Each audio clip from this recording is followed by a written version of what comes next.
Good afternoon, everybody. We're back on the acceleration track here. First car is already on track, HSU Hamburg. Setting the first manual acceleration time of the day, 5.43 on the board. We barely got a break here from the driverless acceleration. We're still getting our bearings a little bit, but we already have a respectable number of cars here in the dynamic area.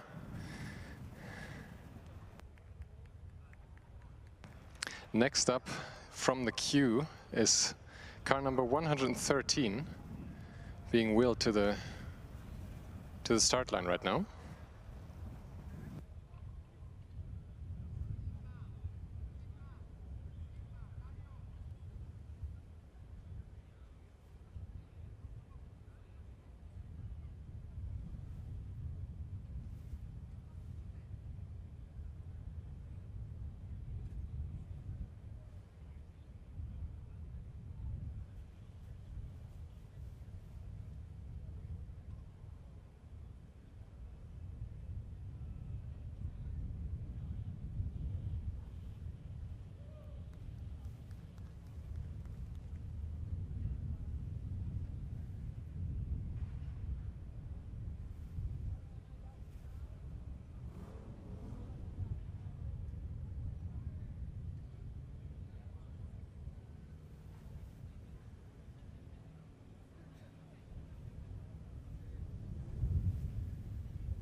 So we see the Hamburg car lining up on the start line again.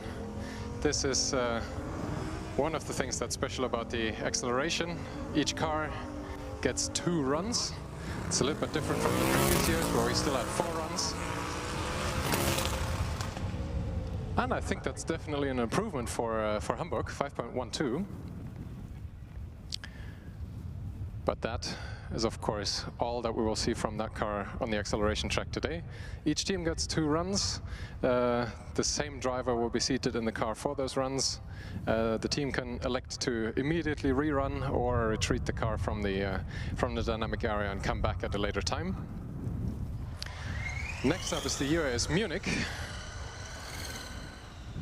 It sounded like there was a speed limiter on the car, but nevertheless, 3.98. Very fast time, very early in the day. Yes, and this is where the electric cars come into play, don't they? This is where they have torque all over the place, and this is one advantage they have over the combustion cars. So we will definitely see the electric cars being faster today, and already we see a sub 4.0 time on the screen. So that's very impressive. But we should see faster times today, and I know that Uni Bayreuth 4.3 we can see. They used to build also really fast cars on the acceleration, didn't they? Yeah, I remember that too. And you could tell that here in the first 15 meters or so, there was some hesitation. It was either the traction control of the electric car not quite recognizing the conditions, or the driver doing that on purpose. But I think we will be seeing an improvement from them. They are stopped right at the end of the track beyond the finish line.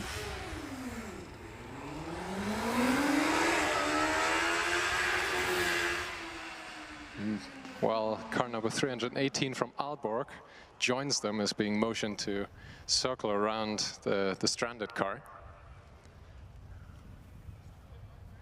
Yes, and I think normally the marshals would wait until the car is clear of the track, because we do have moving cars on track and accelerating towards a car that is standing still. So usually they will suspend the acceleration until the car is cleared. Not exactly sure what the situation is with the car, but I think it's moving now. So any minute the time the track will be cleared, and I think we will have the next one in the queue. And just as we look at the queue, Jonas, we see that the scrutineers are giving the cars a good look over. What do they look at while in queue? Well, as with any sort of safety installation, the key part is the driver, the human in the cars, different to what we've seen with the driverless cars this morning. They check the harness, that's all fastened down, that the arm restraints that hold the hands of the driver inside of the car in case it does flip over are installed correctly. I would also presume that they give each of the wheels a bit of a shake, that they're all on properly. We have seen some cars trying to make an acceleration run here with a flat tire before. That should get looked at. Aalborg, in the meantime, is electing to immediately do their second run right after their first.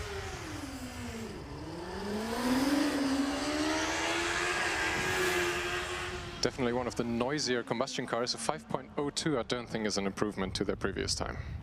And I think this is one of the cars that we saw yesterday on the practice track, practicing the acceleration a lot.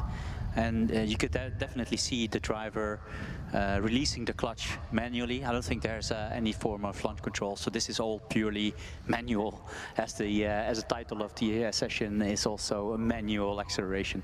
But these electric cars, Jonas, I think they have all kinds of fancy systems, don't they? Well, one of the ones that we used to have back in the day was a different mode that would change the pedal map, for example. So there are probably much more fancier tricks than that nowadays, but you would expect that, especially for an electric car, it's much less up to the driver what actually happens with all of the four wheels, if they're all four-wheel driven, of course. One of those cars that we would expect to have those sort of systems enabled is the car that's running now from AMZ, car number 33. A 4.58 is not the fastest time of the day. It's about half a second off the pace. Well, I would say a full second off the pace. We know that Zurich and the Green Team and a lot of these cars are pretty, well, they should be able to do 3.5, 3.6 second acceleration runs.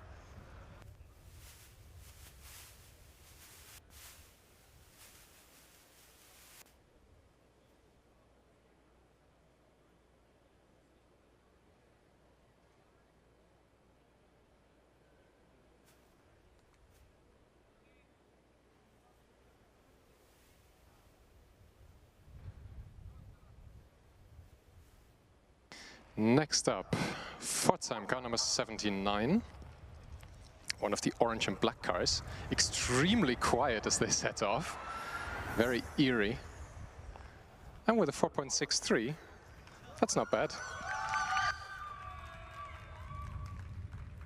Well, the team is certainly enthusiastic, and rightfully so, because that's whichever way you look at it, it's points in the bank. So already a very good bank lap for them.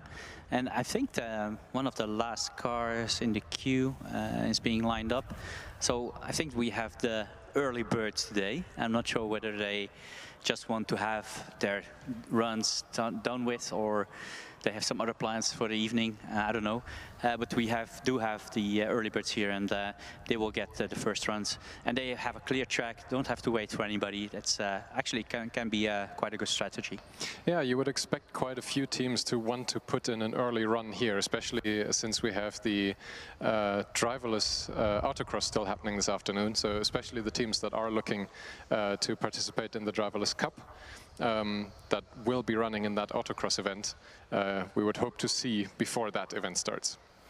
One of them might be AMZ, actually. Yeah, that's a good reminder, actually, Jonas, because I think the driverless autocross will start at 3:30. So that means that they will have 2 hours at least to do an acceleration. And this acceleration run from Zurich is not the best. I'm not sure. No. It's quite a bit slower than the previous one. 7.83 is a lot slower than the previous run. So I do see the DRS open. I'm not sure whether that was already open at the start. Usually what they do, Jonas, is they start the acceleration with the DRS closed, and somewhere during the acceleration they open it just to be able to reduce the drag a little bit. But in this case it wouldn't have mattered too much.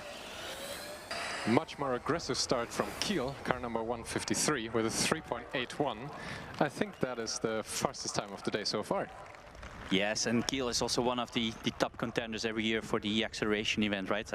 It's always a big battle between the green team, Kiel, a couple of other teams as well. So it should be nice to see whether the other ones can beat the time of the Kiel car.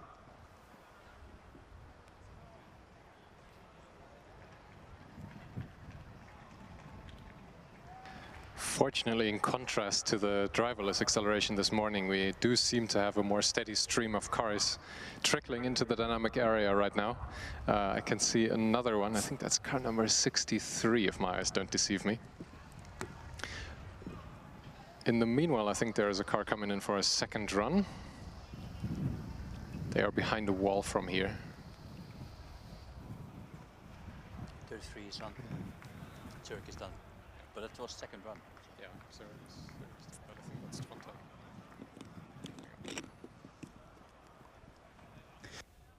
And also when the cars finish the second run and they go out of the dynamic area, they are subject to scrutineering or a re-scrutineering or a post-acceleration scrutineering. And these scrutineers, they check random things about the car, but some things are always checked. Things like ride height, energy meter is read out, because you're not allowed to use more than a certain amount of energy during the acceleration. So all these kind of things, the scrutineers, you can't really see them from our position, but we know that they're there, and they give the cars a good look over. Yeah, especially the 80 kilowatt power limit is interesting here at the acceleration, but also things like certain aero clearances of the wings with respect to the wheels and some other points on the car you would want to check. Yeah, and we know from the past that some teams got it really, really close, right? Because in the end, it's not you can go over the 80 kilowatts, but for a very short amount of time. And some teams actually drive really on the limit and try to approach the 8 kilowatt as much as they can.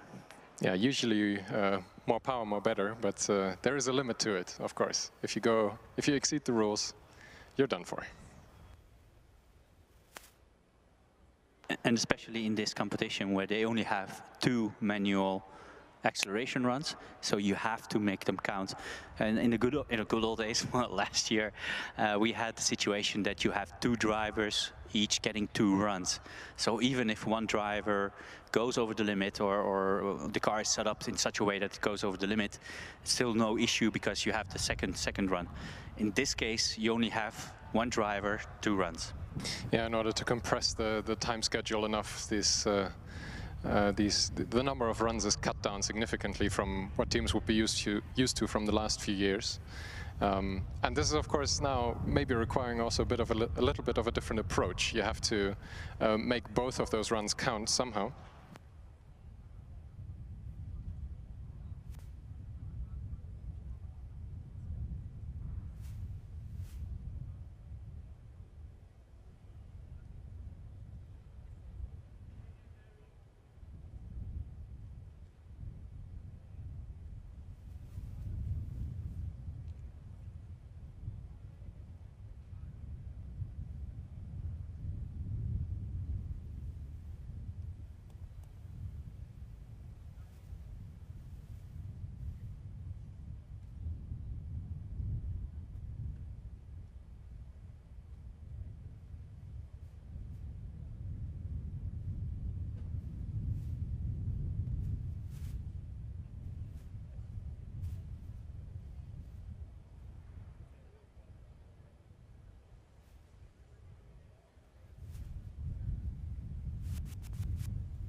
Well, we missed it from our end, but Trondheim, with a 3:51, I think just set the fastest time of the day. Yeah, out of nowhere, actually. It was, we were caught napping here, actually, but it was a pretty impressive time, though.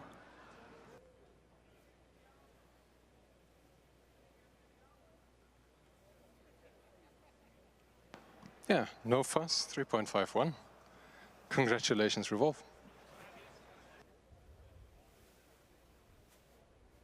Yeah, and if I were them, I would do the second run immediately after the first one, because you have a little bit of the heat in the tires. And while he's driving back, I mean, also the track temperature is as high as it will be. So it's not a bad idea to get in the banker lap today, right? Yeah, especially with moments like this where there's absolutely nothing else happening on track. It's an excellent opportunity for anyone that still has to complete their runs to make their way to the dynamic area right now. We're waiting for you. Yeah, and 3:51, that's not only a very, very good lap today and this year, but also could compete with the fastest lap times of a number of years, actually.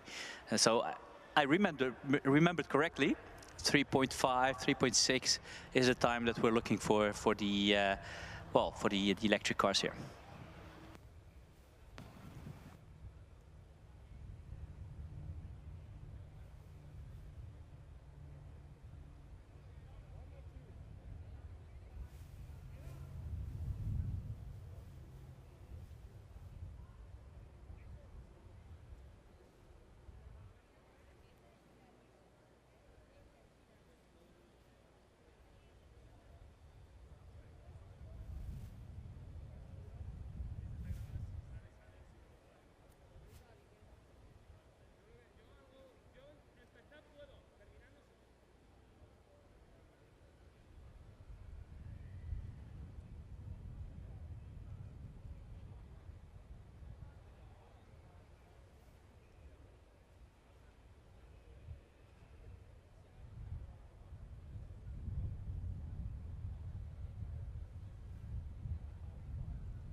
Now, ready to go is Augsburg, car number 110.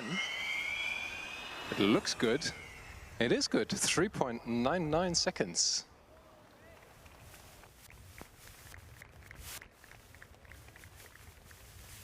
I think that's the third or fourth fastest time that we've seen here today so far. One out of the two attempts.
Hang on.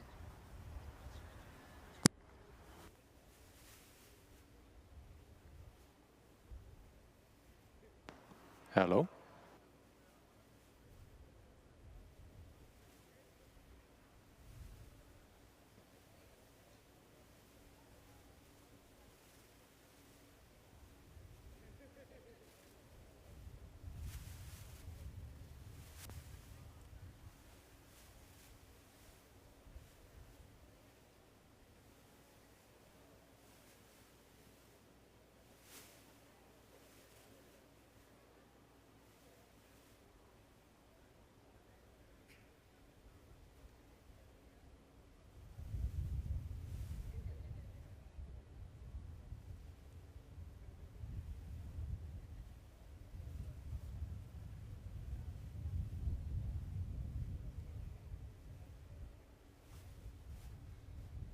Hello.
Starting its engine and rolling up to the start line.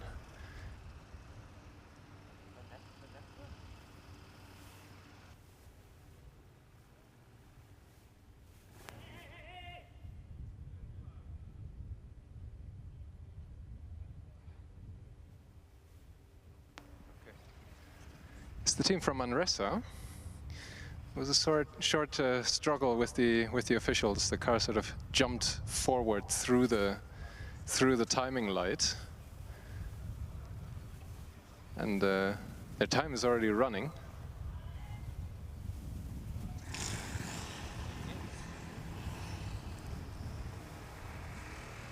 I think they're just going to have to complete their run now.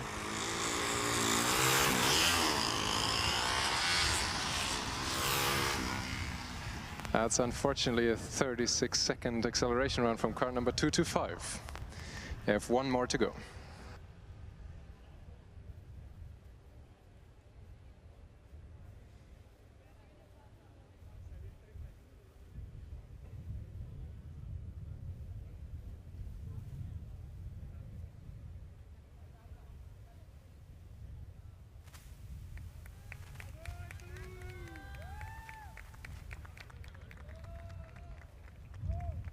Next up, Unisevere, car number 51, an electric entry, being carefully positioned just at the right distance from the start line.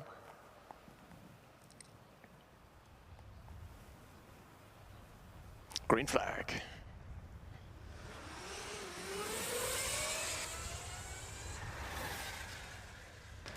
.43 seconds.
Another combustion engine roaring to life, car number 250 from Luebeck.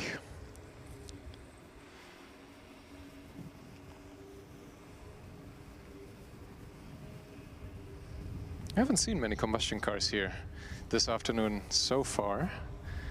Only remember the extremely loud one from Aalberg. That was also behind us at the driverless skid pad yesterday. Yes, that one is grafted in our memories from yesterday as well. And this one is quite loud as well.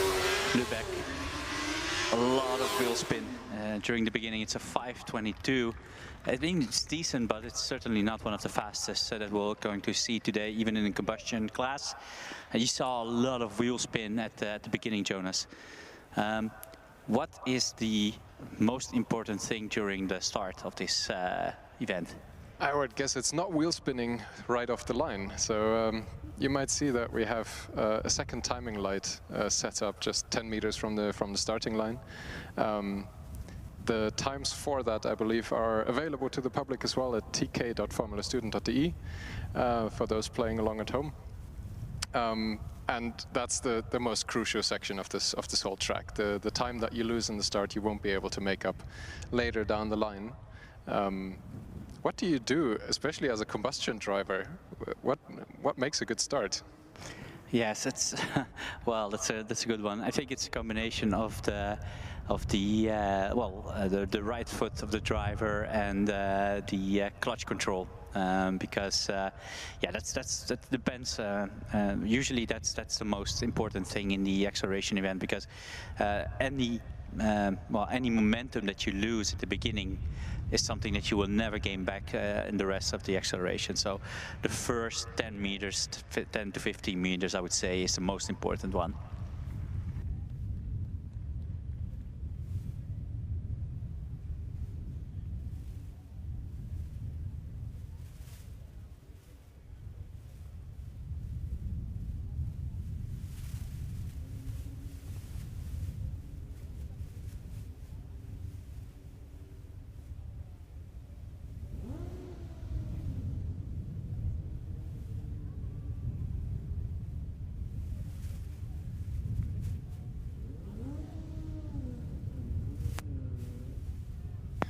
Moving to the start line with a lot of noise, car number 218 from Sevilla.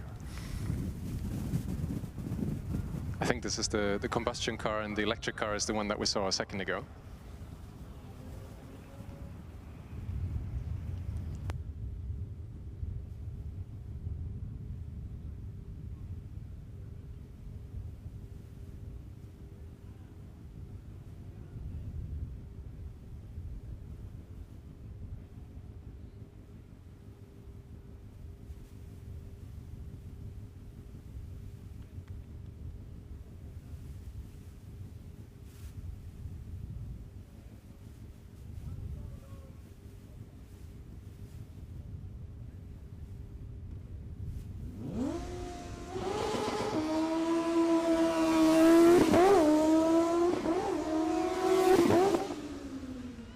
And a 4:99, definitely a decent time, not the fastest one of the day. Yeah, you can see the driver struggling to first of all with a lot of wheel spin at the beginning, and after that with the gear shifts a couple of times. It took a long time, but very decent time, 4:99. That's not bad for sure, and they will get another run soon. If they are smart, they will do it immediately after. And there we have Luebeck back again. Oh, that's something did not sound too good with that car. I think there was some gear shift which didn't happen, or happened, or didn't happen, or even half something, but it did not accelerate all the way through, and I think the time was also not nearly as good as their first run. No, they definitely weren't able to improve. This was a 5.62 before they were able to do a 5.22, so unfortunately no improvement for them. We have to maybe get further this way.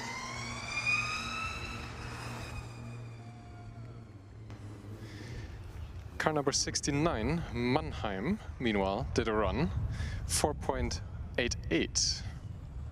Also a car that we haven't seen before, this was only their first attempt.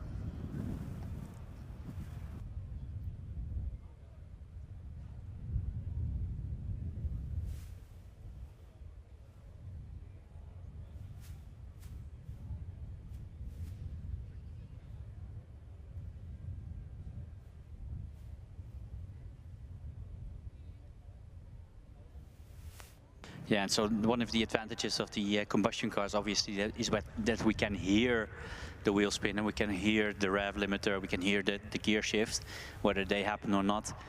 We hear the driver actually struggling with the right foot, right? So that's one of the advantages of the combustion cars. Makes our life a lot easier, but if rumors are to be believed, we won't be seeing this for much longer here, at least at FSG. No, and I think that's already official, obviously. Next year it will be the last year of the combustion cars. Less and less less and less lots are allowed for combustion cars anyway. I think this year it was 32 or 30 even, and 62 for, well, at least double the amount for the electric class.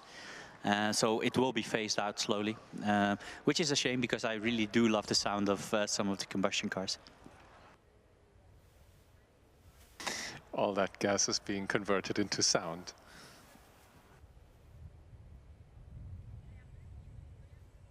Yeah, Jonas, but to be fair, I think the electric cars do have certain, well, some kind of sound as well. It's not like they're completely silent, right? So you could actually hear some people would call it a TIE fighter sound that you can actually hear from afar.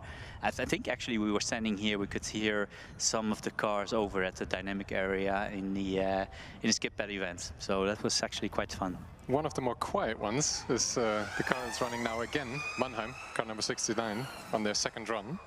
They were actually able to improve from a 4.88 to a 4.76.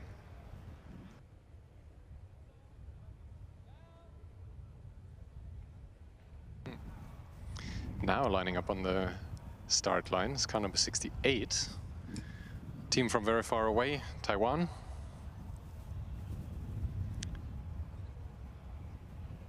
They've had quite a journey to get here, didn't they, Jonas? They traveled literally across the world to attend this competition, and actually they've been performing quite well, and this looks very, very decent indeed. A 3.92 for that steam, that's very, very good, and they can be very proud of themselves. Well done. I wouldn't want to claim to be pronouncing this university correctly, but I guess it's Hsinchu. Yeah, so maybe we shouldn't even try to, because otherwise we would just insult them by mispronouncing their university name, right? Next up is car number 79 from Pforzheim. Also their first run of the day.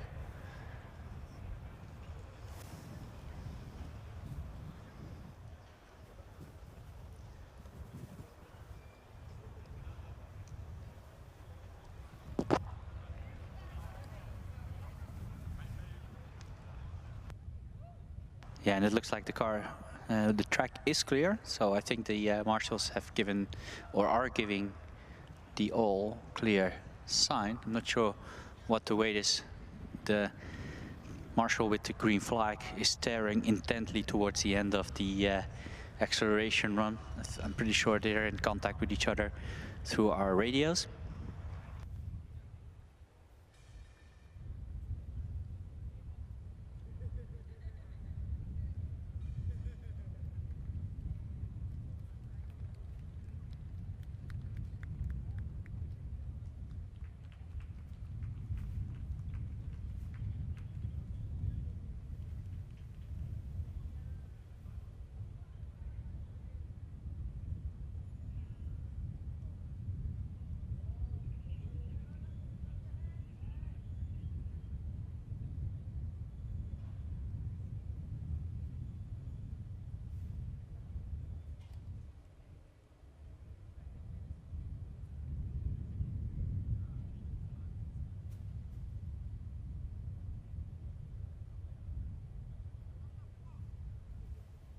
Yeah, track is clear, and Pforzheim has an interesting getaway. Very wobbly start, wasn't it? Yeah, well, I think that was driver-induced, to be honest, Jonas, because it didn't look like it was out of control. So I wouldn't be surprised if this would be strategy.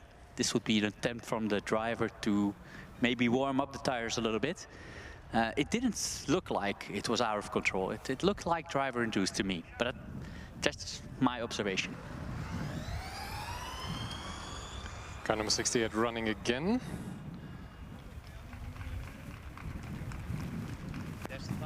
and Taiwan actually not able to improve their best time from their first run, unfortunately. I think it only was 200ths of a second off their fastest time, right? 392 and then 394, as far as I could see from here. So that's very well done by the Taiwanese team. And then we have Hamburg. Yeah, we saw this car a couple of hours ago here on the driverless test track already, now with driver installed.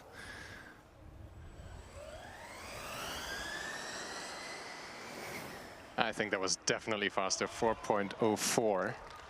Unfortunately, for this time, we don't have to wait for that solid blue light anymore. We can declare the runs valid a bit It's faster. always very stressful to wait for the blue line, but now we can be sure, almost sure that they will finish the. It's a valid drive anyway, and I think that the start was pretty good of this car, but then it didn't accelerate as much as they would probably want to hope for. But it was still a very decent drive, so a 4-second acceleration is nothing to be ashamed about. Although if I look at the end of the track, they did stop for a second, but now they have moved on. All these cars, they can reset, right? I mean, we know a lot of race classes that once your engine is off, you cannot go. And here we have Hawks again, Hamburg. It sounds like the car almost didn't want to accelerate anymore beyond a certain point, and that's also reflected in the time of 5.54. Yeah, so it seems that like after the first 50 meters there was no acceleration anymore. In fact, I think the car was slowing down towards the end.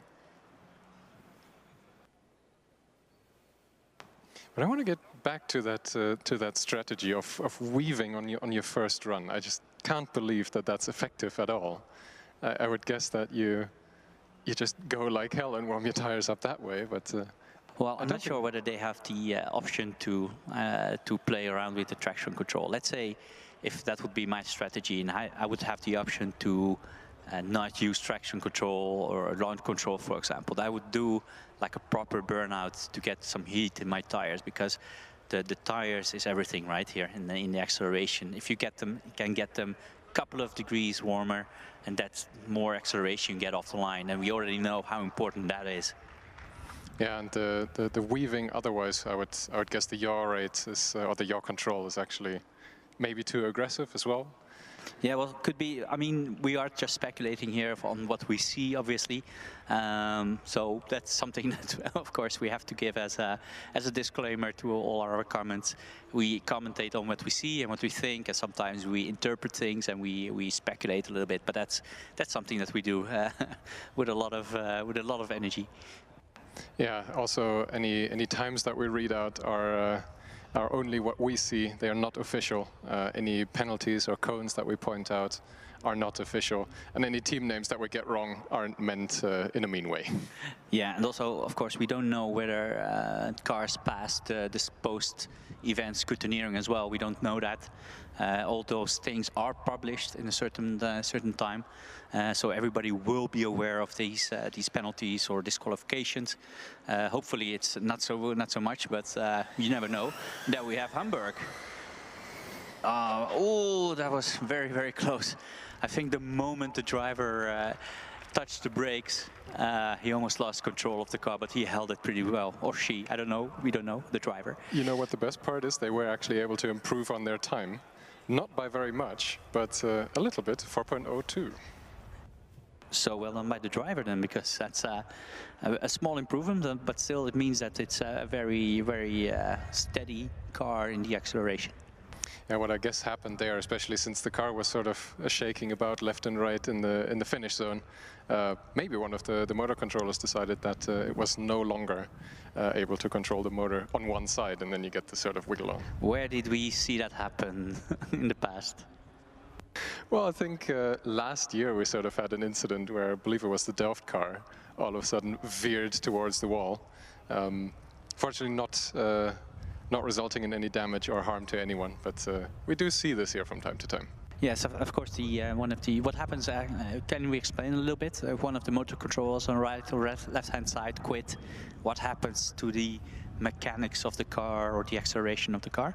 Well, in essence, it's like putting the brake on one side of the car. If in a normal car you only have brakes on one side, the car will pull to the side that the brakes are on, and the same thing can happen here, especially if two of the wheels are no longer controlled. Especially in a four-wheel drive car, that can happen, and then you get these sideways motions that the driver has to be ready for and has to account for.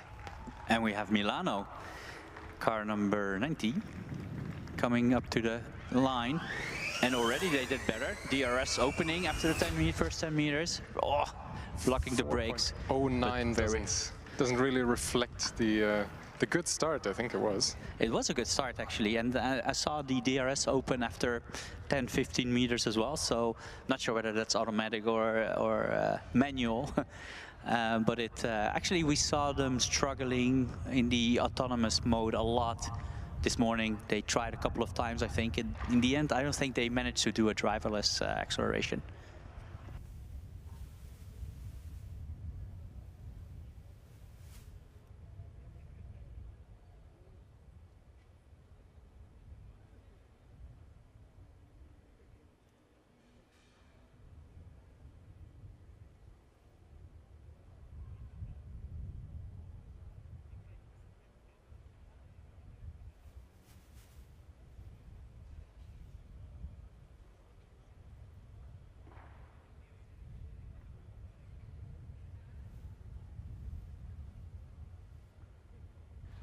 And just to remind all the teams, this acceleration event, the manual acceleration event, is open until 4:30.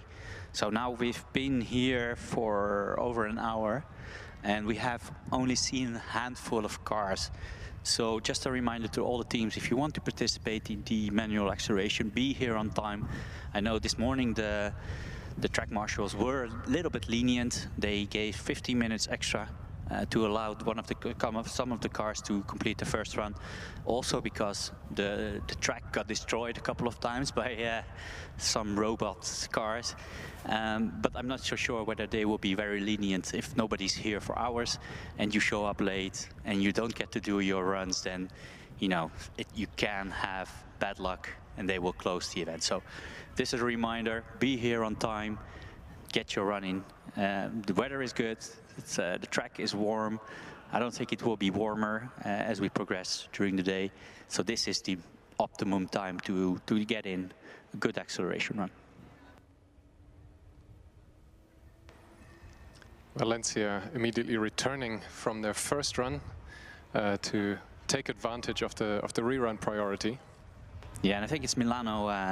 You said Valencia, but I think it's very difficult. It's okay, but don't tell them that. But yeah, Milano, very nice looking car, by the way, actually. And although they didn't have a lot of luck with the fully autonomous part, this car looks very good on the acceleration. Let's see whether they can improve on their time.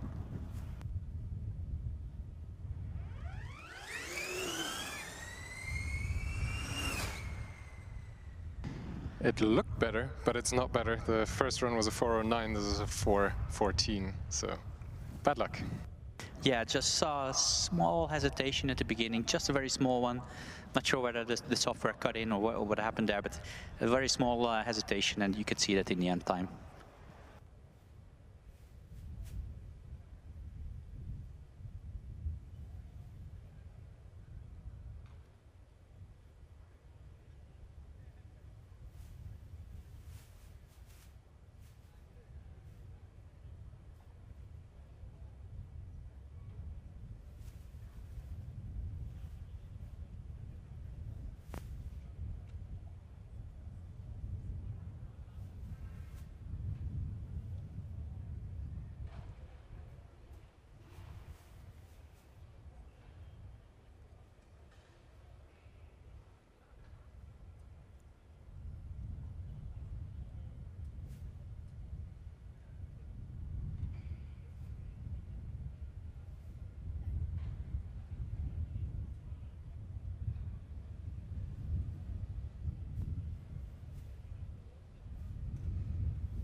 While the car from Ingolstadt is at the head of the queue, car number 50 from Lisboa is being waved ahead of them. And also Lisboa we've seen this morning, right? So there was, they had a couple of attempts at the acceleration this morning. And I don't think it went according to their expectation.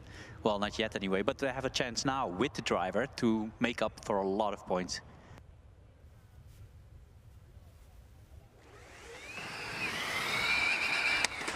A lot of weaving and the driver eventually crashing out, almost taking out some of the equipment here on the side of the track. He managed to save it though.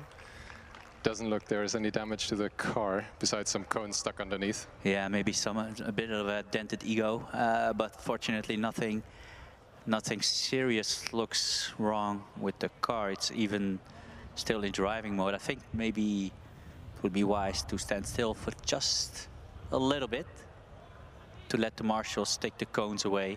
Yeah, I think they are getting the instruction as well. The driver is getting the instruction to stop just for a little bit to take out the cones, and then maybe the driver will be waved on. I think the marshals are just asking the driver, is everything okay with you and your car? Do you notice anything wrong? Just hang on a sec, take your time. There's no rush at the moment. So what happened here, Jonas? What did you see? What did we notice?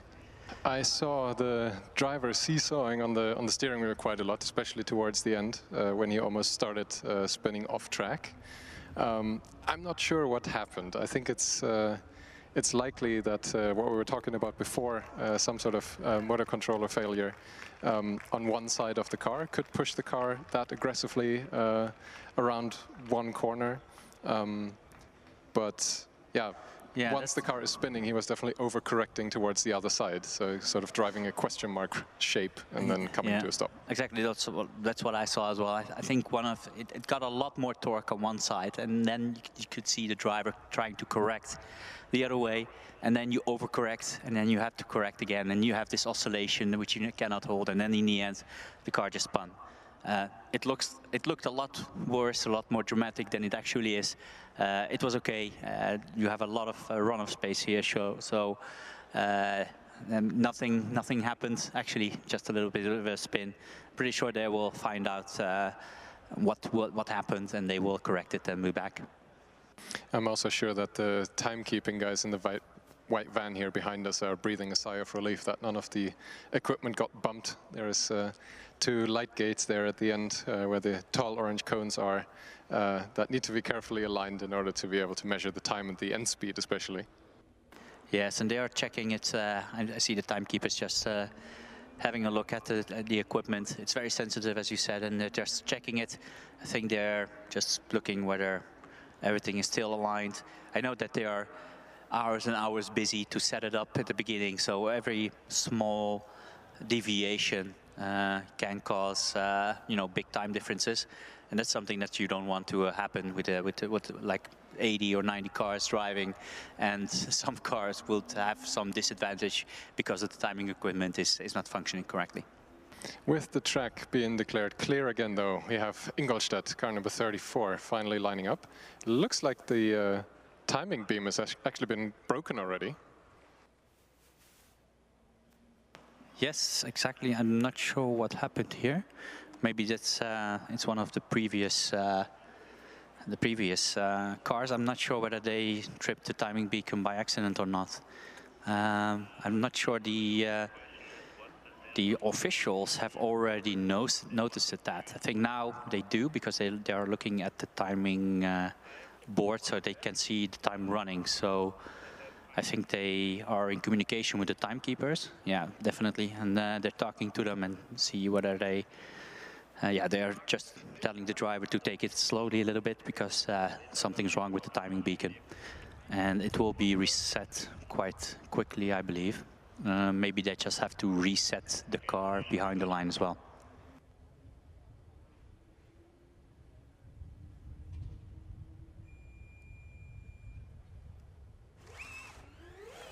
A lot of wheel spin off the line for Ingolstadt.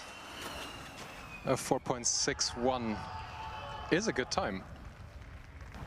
Yeah, but you could see definitely that the getaway wasn't perfect. You could see a lot of wheel spin in the beginning, and then something happened, whether the driver lifted off or the software cut in. I don't know what happened, but you could see a moment that the car didn't accelerate and then picked it up again. So if you see that the start was anything but perfect, it is still a decent time. It won't be the best time, obviously, but it can go second, half a second harder, faster, if they get the start right.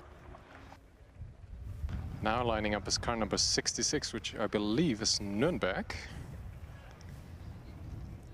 One of the few cars here in the paddock that's built with a fully aluminium skinned sandwich panel monocoque.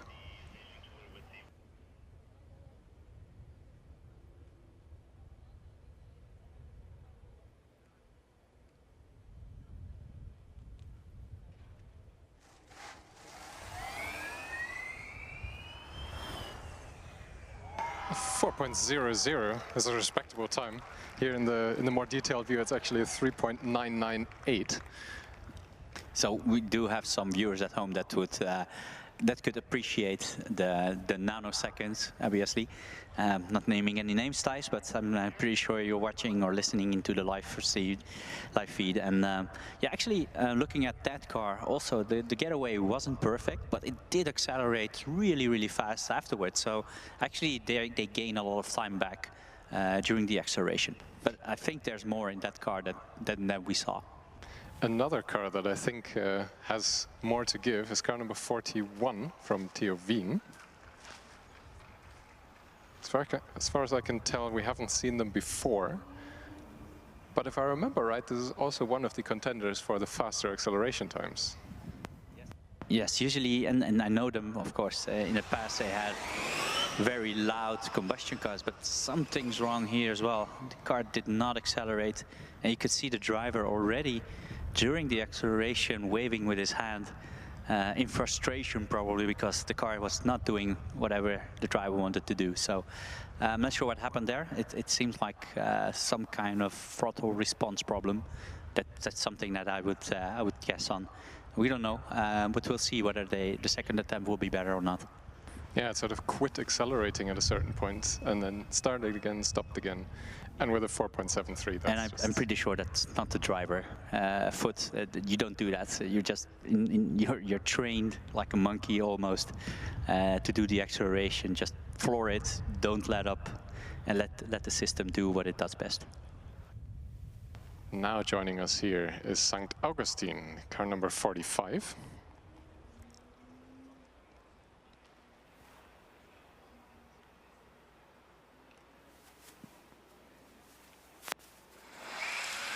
A lot of wheel spin on the front wheels, actually. 4.25. I think there is more to be had here from this team.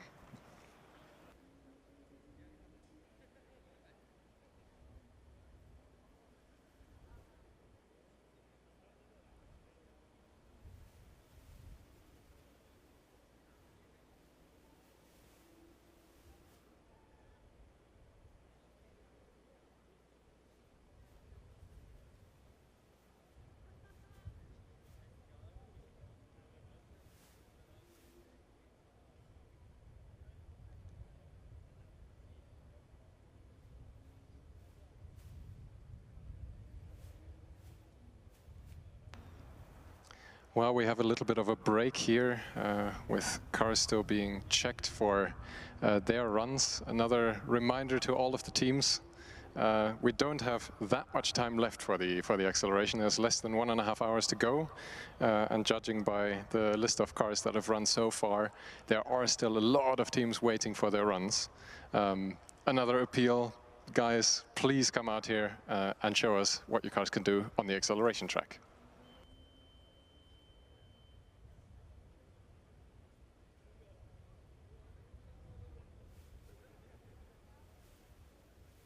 Yeah, so we have car number 127 from Lausanne. So one of the other Swiss teams that we've seen them before in the competitions. We haven't seen them here yet on the acceleration. yet, so I'm actually quite curious about their performance on the acceleration. Let's see what they can do.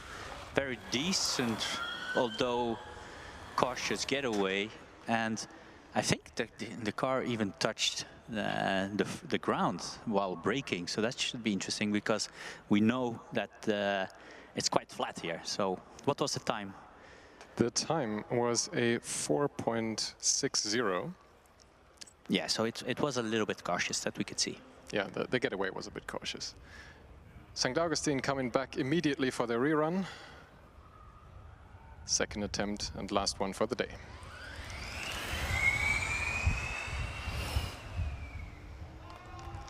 That was definitely an improvement. 3.80, that's 0.4 of a second of improvement. Yeah, that's very good. It's a funny thing because the driver is so laid back. Oh, it's almost horizontal, and it's actually, I don't know how, but he or she can barely see over the front hoop because the driver is so low, and that's actually can be very helpful with a low center of gravity. But for the acceleration, I can imagine that you just want to see where you're going, right? To keep the car straight. Well, I think it's a result of the habit of the teams to use the smallest, lightest person within the team for the acceleration. The lowest weight is the most advantage here. And then, yeah, in a certain driving position, the short people still need to be able to reach the pedals, so you just end up with these very laid-back short people sitting in the car.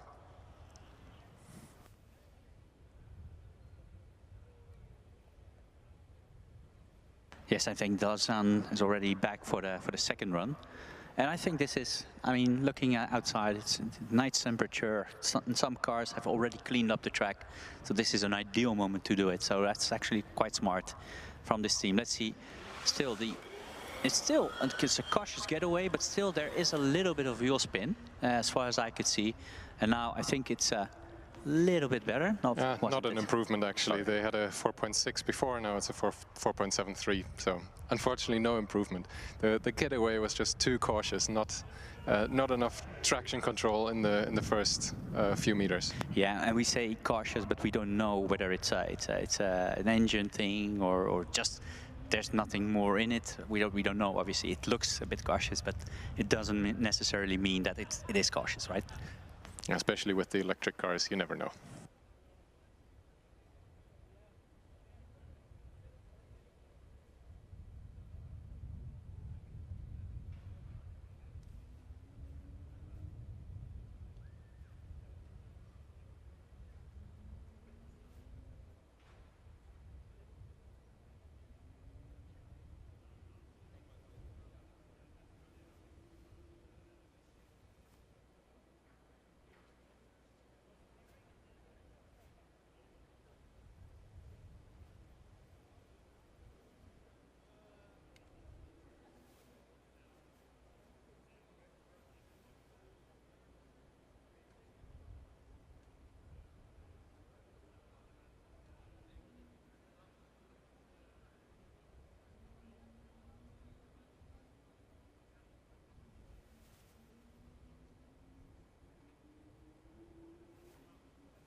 Next up on the start line, car number 277, Thessaly.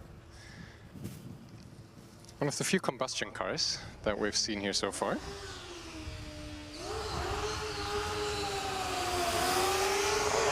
The wheel spin pretty much for the first 10 meters straight, and that's also reflected in the end time, a 5.6 could be improved upon.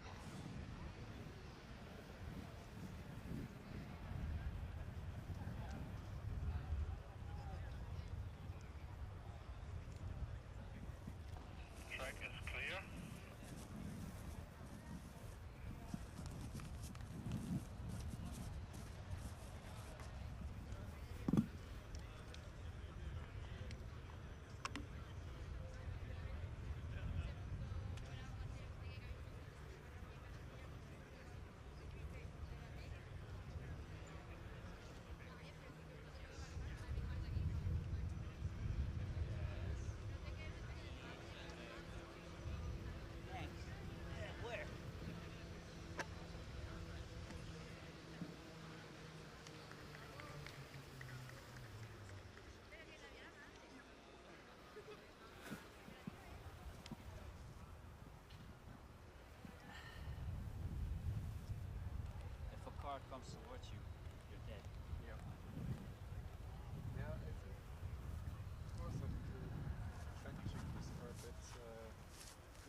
And there we have RWTH Aachen, or did I pronounce that pretty good? Ecurie X for the ones that know the team for a bit longer. Car number 99, very silent up to the line, and just being positioned by the marshal exactly within a millimeter of the line, just 30 centimeters beyond the line. There we go. Also a very cautious getaway and no acceleration towards the half of the run. Something happened there. I'm not sure what happened there exactly, but it did slow down a little bit before accelerating all the way to the finish. It almost sounded like the driver was kicking the throttle pedal on the inside of the car. There was definitely something clunking around in there. I don't think the driver lifted at all. It was probably the driver was just flooring it, and then something, the system decided, how about no? Computer says no. But no matter, there will be a second try for them as well. And just behind them, it's car number 24 again. Yeah, we've seen them before here on the acceleration track this morning for the driverless event. If I recall correctly, their times weren't spectacular, but I would guess with driver assistance now, they at least have a chance to prove themselves again. Yeah, so now it's the other way around. The driver is assisting the car, while we are used to driver assisting, so the car assisting the driver. Anyway, I think they're ready to drive. I think they're just waiting for the other car to come around. I'm not sure where it is. They do get the instruction to drive back really slowly because they're driving in between the spectators there. So they are instructed very strictly to keep the pace low, not to warm tires or whatever on the way back. So up until now, they've done an exemplary job out of keeping everything safe. Aachen electing to immediately go for a rerun, while Darmstadt is being staged. The timing beam is already clipped.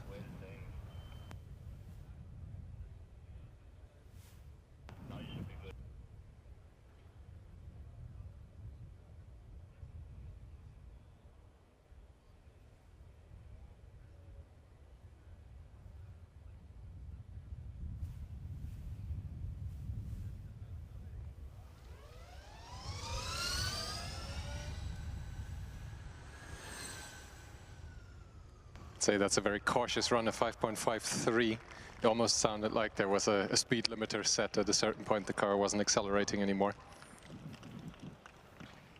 But with only two runs possible here for skid pad and acceleration, we do see some teams being a little bit cautious here, I think. Yeah, we don't know what the strategies are, right? And we have Aachen back for the second run. Second and final run on the acceleration today. Again, just a little bit, again, the same thing happening. And we did hear a couple of strange noises coming from the car. I'm not sure what happened there, though. Yeah, what I thought before was the driver kicking the car was definitely the motors dropping out. Motor controller related, most likely. Not quite able to convert this into a fast time. Yeah, so we know that from experience, probably, that if whatever the car slows down, it makes a little bit of a sound. It's usually 9 out of 10 times it's the motor controllers. But again, we're speculating here and we're just only commentating on what we see. So maybe there's something else, we don't know.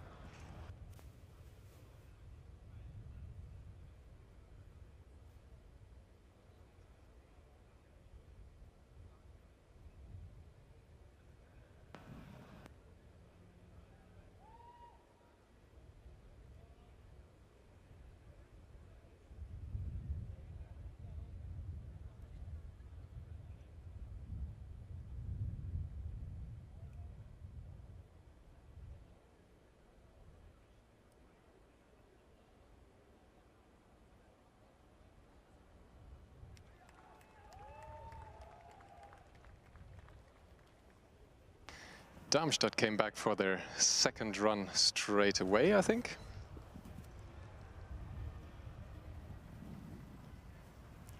As always, carefully staged so that the front wheels are 30 centimeters away from the starting line.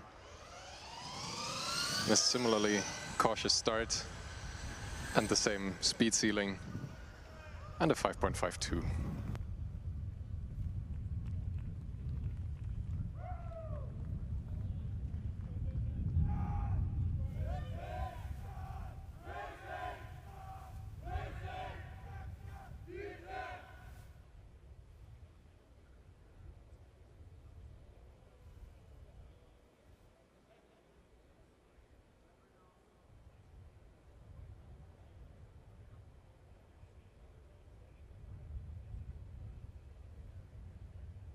Next, car number 51, the electric Sevilla car.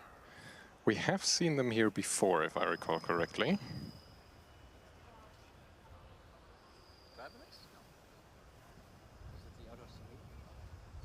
Their previous run was a 4.43. I think this looks a little bit more aggressive than that.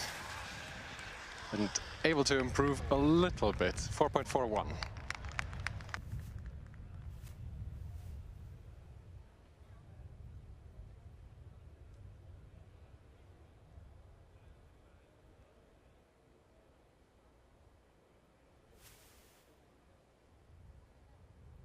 Looks like Sevilla has stopped in the end zone of the track here. That is a thing that we've also seen with the electric cars, especially. Sometimes the motor controllers decide to completely quit and the high voltage system discharges, but the cars are usually able to recharge and set off again without any assistance from the marshals here.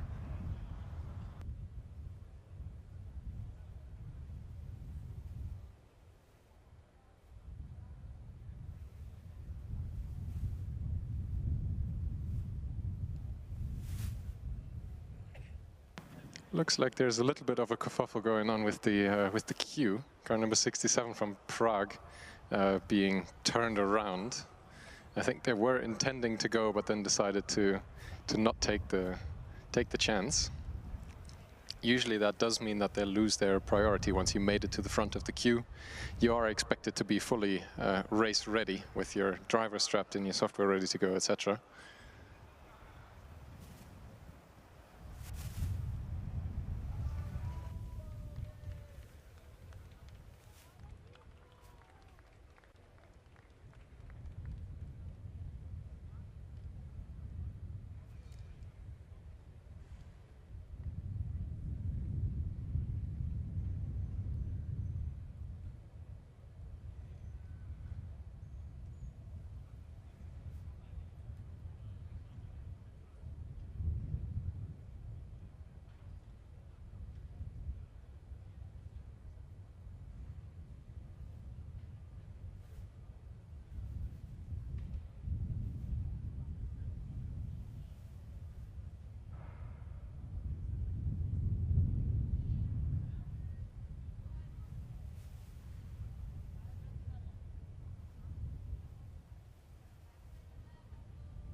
So Mickey, we were both confused a little bit there for a second, because our little tour was telling us that this was the Mannheim car, which it is, but car number 168 is the UAS Mannheim, while we have seen the DHBW Mannheim on track here before. I was adamant that we had seen a Mannheim car. Yes, and let's be honest, we as commentators are easily confused. So if we see Mannheim, we tell, everybody Mannheim is here, and then we see another car which is called Mannheim, and then we say, it's another car from Mannheim. But actually 2 different cars. And with a 4.55 second time, not bad effort.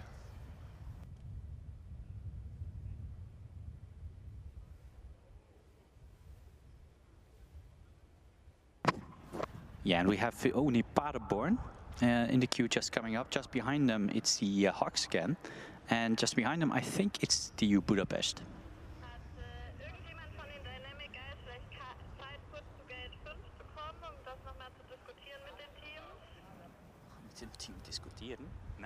I briefly thought you said it's the one Paderborn, the one and only Paderborn.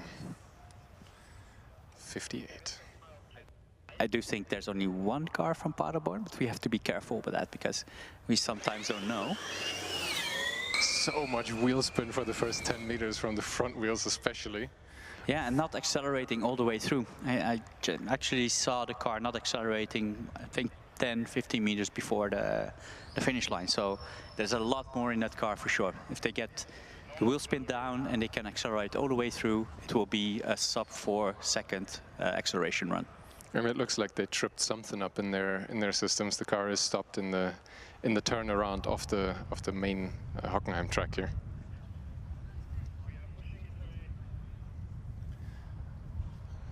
The marshals will have to push the car away. That means car number 168, UAS Mannheim, will have to wait a little bit. They are ready at the starting line though.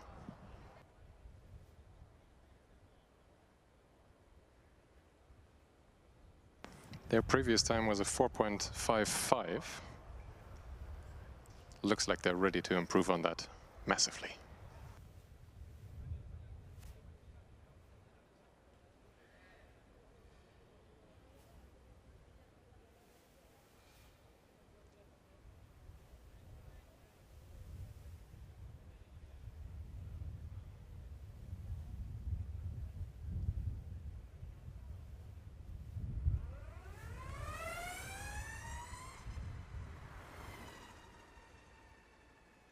It looks like exactly the same thing happened as in the run before. The car just deciding no more.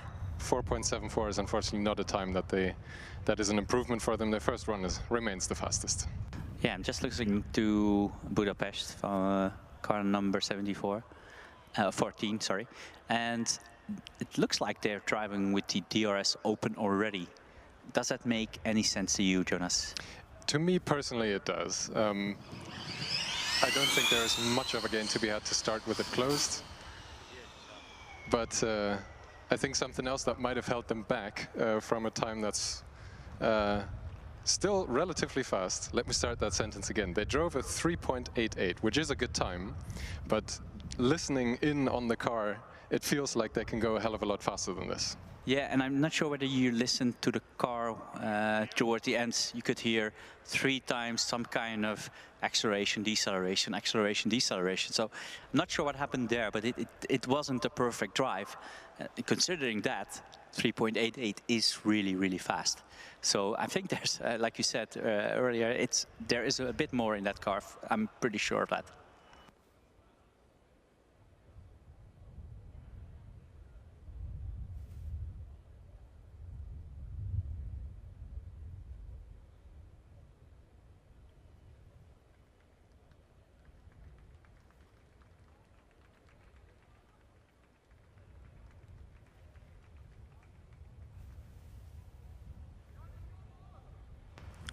Rolling up now to the start line, car number 169 from the Hawks team. We have seen those guys here before.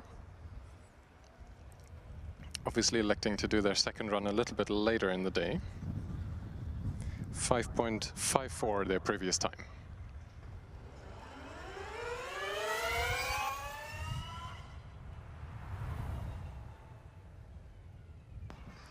And then, oh no, it is a little bit faster, 5.52. It didn't look very convincing, very aggressive, let's say. But a time on the board is a time on the board. Don't say cautious again. So we have car number 14 for Budapest coming back. Let's see, because it was already an impressive drive, and I've seen the driver looking at his dashboard or her dashboard. I don't know. I'm not sure whether there are settings being changed, or maybe a little bit more aggressive or less aggressive. But let's see. I think the track is not clear yet, and I think now the track is almost clear, so they will be able to run.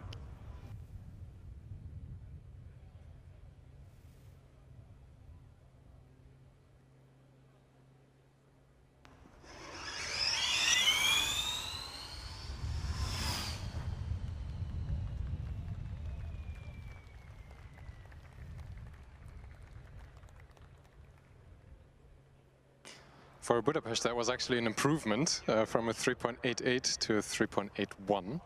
It's a good effort. It looked more aggressive, which I like.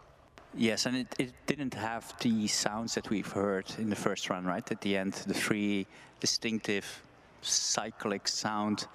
It wasn't there this time, but it didn't accelerate all the way through. That's something I noticed. And even though they improved on their time, it still wasn't the maximum of that car. So that tells you a little bit of something about the quality of the car. Of course, a certain other quality of that car is the fact that we have seen them this morning already in the driverless acceleration here. So that's an extra bit of complexity that's in the car that I think the teams can be incredibly proud of having achieved, being able to operate the cars here in a driverless fashion at the competition.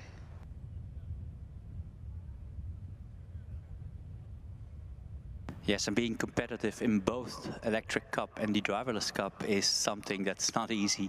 Actually, it's quite hard to do. So, well, kudos to them and congratulations to them, because they are competing in both of the cups, and maybe they will even be very successful in both of them, because the top 10 with the points that you gain by competing in the driverless, you get a lot of points, and that's actually quite a good bonus. Yeah, for those of you who don't know yet, the points for the driverless acceleration and driverless skid pad have been, basically deducted from the manual acceleration and skid pad. So in order to be able to recover that, the teams were given the option to invest the development time into their own driverless systems, or accept the fact that those 150 points are just gone for this year.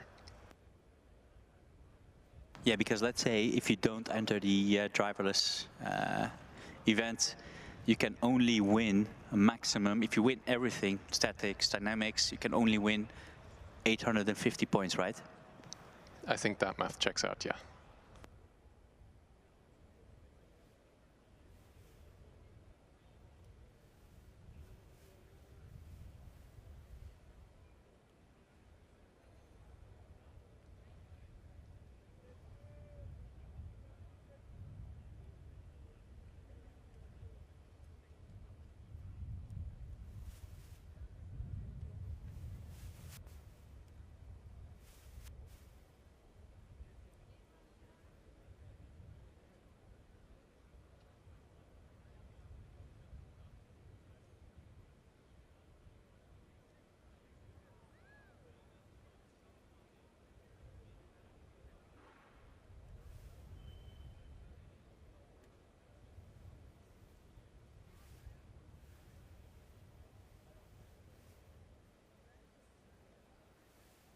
So just looking at the queue, and I noticed that the Hawk Göttingen car has been in the queue for quite a while, surrounded by an army of green shirts, and just next to them is the Thessaly car, also being checked over now by the scooties.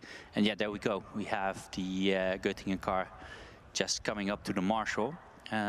They're just looking around whether the track is clear. I don't think there's another car coming back from the first run, at least not that I can see. So not sure what they're waiting for at the moment right now. But it looks like one of the officials is just, yeah, there we go. So the Göttingen car is just coming up to the line as we speak.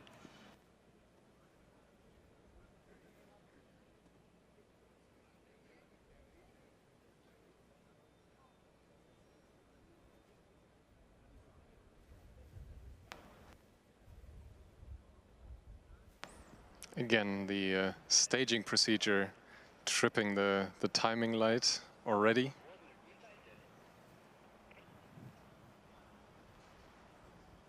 There is a fancy little box showing the stager where exactly the front wheels of the car need to be positioned to make it fair for everyone and keep a consistent distance of the front wheels from the starting line.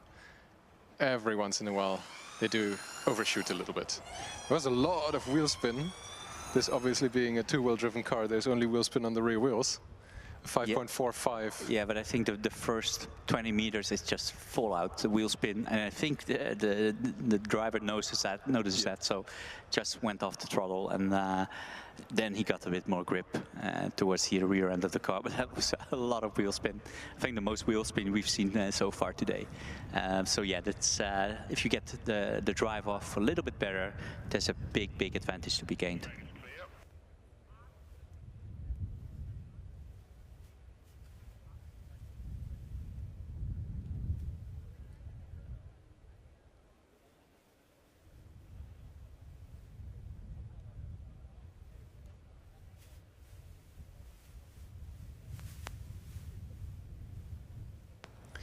Well, there are now a few cars in the queue. We are less than 1 hour away from the end of the manual acceleration. And there are still quite a lot of cars that we would expect to see running here. So I can only put out the word again to all of the teams that haven't run yet. Please come to the acceleration event on time. I think it's very unlikely that we will see something like this morning in the driverless acceleration where there was any sort of extension given, especially when we have a lot of moments like this where absolutely no cars are running.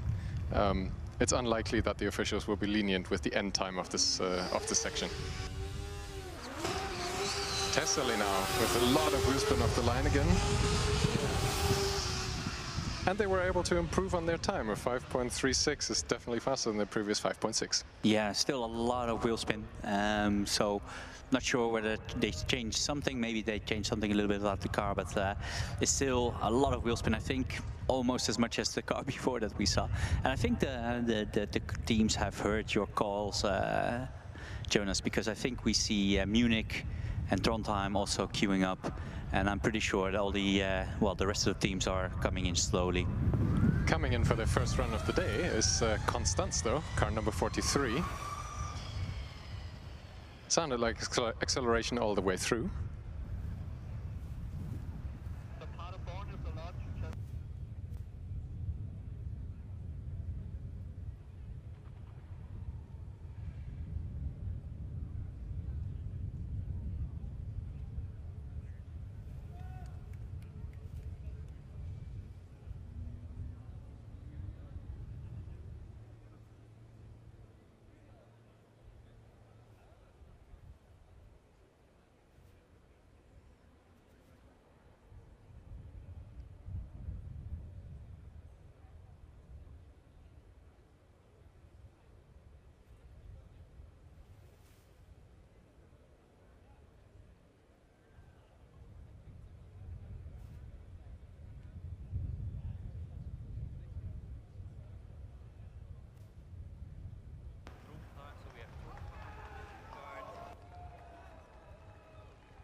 Now being staged is car number 13 from the TU Berlin.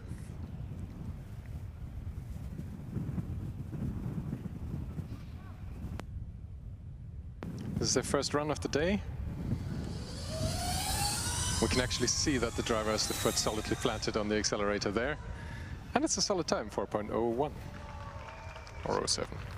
07. Now the queue gets moving a little bit. Constance immediately returning for their second run of the day, second and last. Their previous time of 5.53. 5.49, a little bit of an improvement for them as well.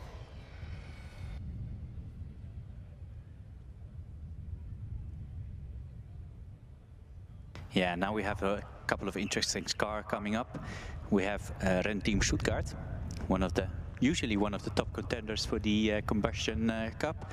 Just behind them, TU Munich. And I think we also have Trondheim in the queue as well. So that should give at least a little bit of fireworks. Yeah, Trondheim is of course returning to potentially increase on the fastest time of the day that we've seen so far. A 3.51 is the time to beat from them.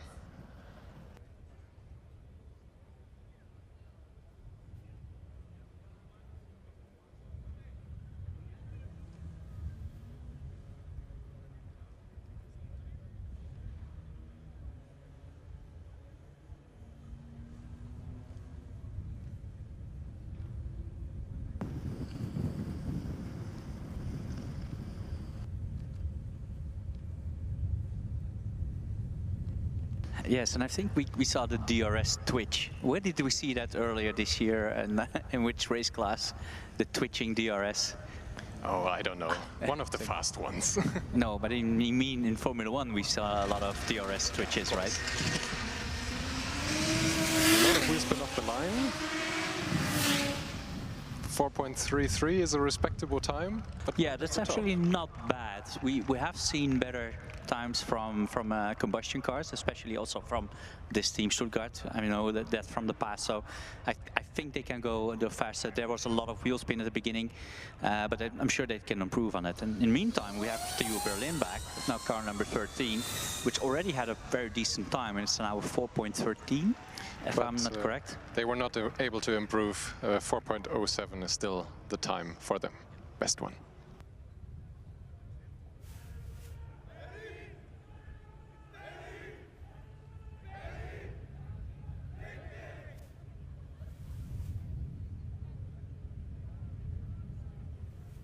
And at the moment we are in the final hour of this session, so we have a bit more than 45 minutes to go. So that means that any team that wants to do a run, you have 45 minutes to get here, get into the queue, and do your both runs if you still want to do them. And in the meantime, Munich Stuttgart is back. So let's see whether they can reduce the amount of wheel spin at the beginning, because that would give them quite some performance at the end. 4.33, the time to beat.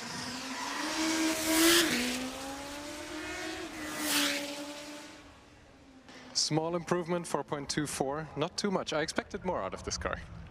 Yeah, well, that's with great expectations. It can only be, but I mean, that's still a very decent one. I mean, of course, they will not be able to compete with the electric cars on the acceleration event that we've known for a long time. So, but if we look at the combustion class, I think they are doing quite well.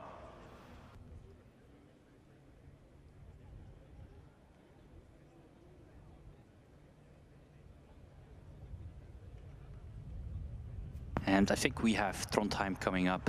They do have currently the purple time, right, Jonas? It's a 3.51 for Trondheim, and I think they will be given the clear go-ahead. I think maybe they will wait for the...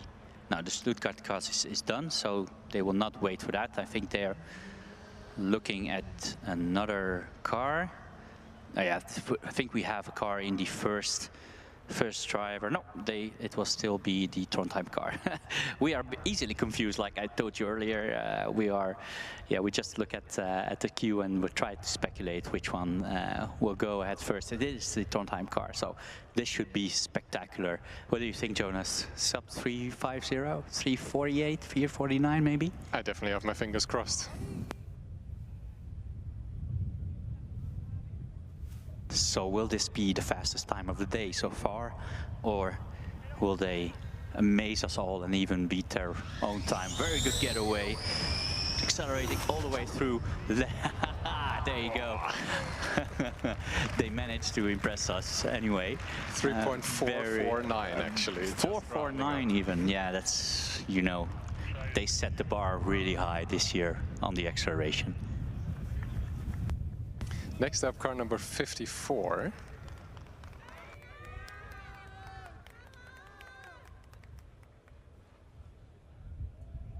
That's Barcelona, of course.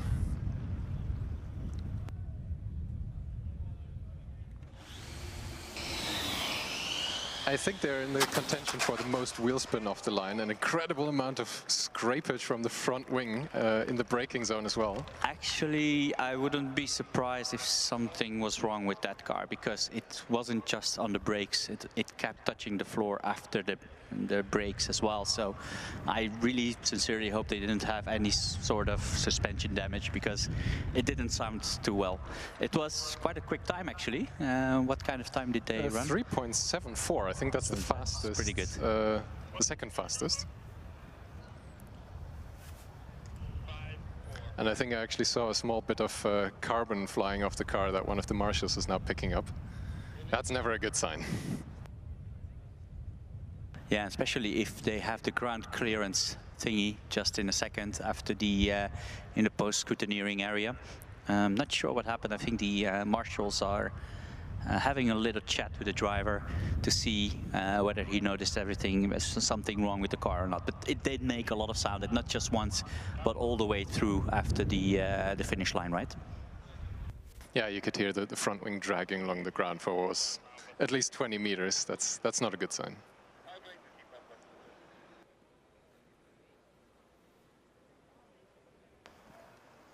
I think one of the team members has actually gotten in the golf cart that was used this morning for the driverless acceleration to help move the car away in the timely manner. So the good news is that it is being able to be pushed away. So I think the marshals are trying to push the car away as quickly as possible.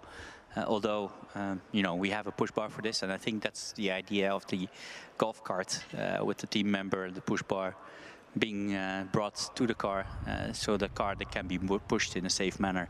Let's not forget these cars have wings, and they have aerodynamics, and they have hot parts, and parts that you don't want to touch, and turning parts and moving parts. So I think having a push bar there, it's just basically a good idea.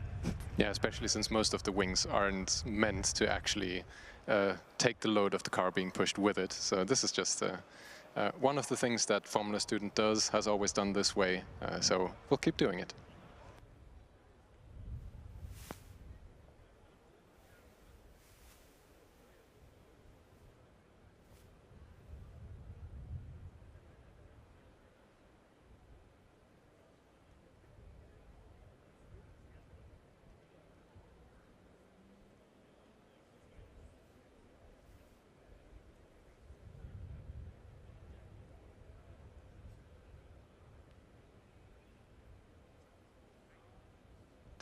While Barcelona is being cleared away, we have another car lined up on the start line, car number 50 from Lisbon, which of course we've seen quite a few times this morning in the driverless acceleration, attempting to make a run. I'm pretty sure that in the end they never fully managed to get the car going in driverless mode, but they're definitely fully ready to go in driver mode now.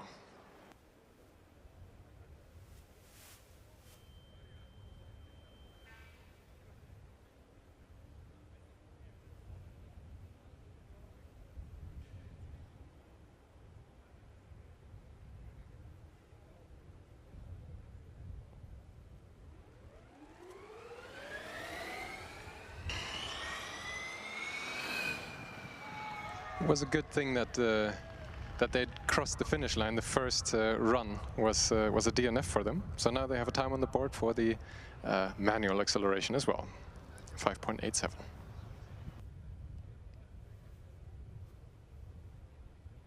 Next up, UAS Ulm, car number 44, given the green flag.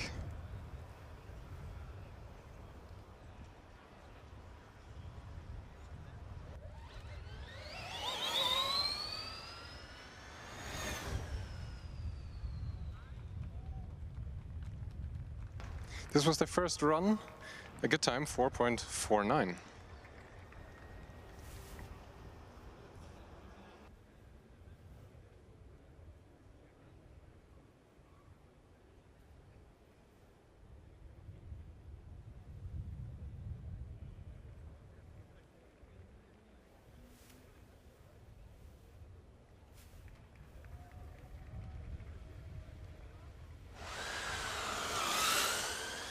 Another contender for the most wheel spin off the line, car number 67 from Prague. We saw them being pushed away previously out of the queue. They've returned and set a good time for themselves, 3.86. Sub 4 seconds seems to be a good time today. Yes, for the electric cars, if you manage to do a sub 4 second drive, that's pretty good. If you come near the 4 seconds for a well, combustion car, you're doing well. TU Wien, I think we've seen them before, 385. And that's a lot faster than their first run. Their first one was a 4.73. Now they're on a 3.85. Big improvement.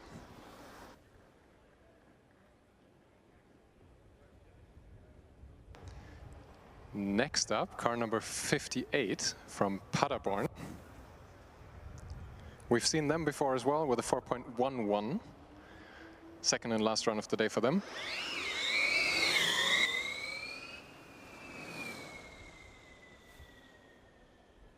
No, it just did not accelerate all the way through. The getaway was pretty good. Acceleration all the way to the middle of the track, halfway through was pretty good. But just afterwards, there was no more acceleration left in the car. So, given that fact, it was a decent run. But you can't help it but feel that there's a bit more in the car. So we have back again, E44. Let's see what they can do. It's an improvement. 423 is a bit faster than the previous 449. And actually also Paderborn was able to improve, though by not very much.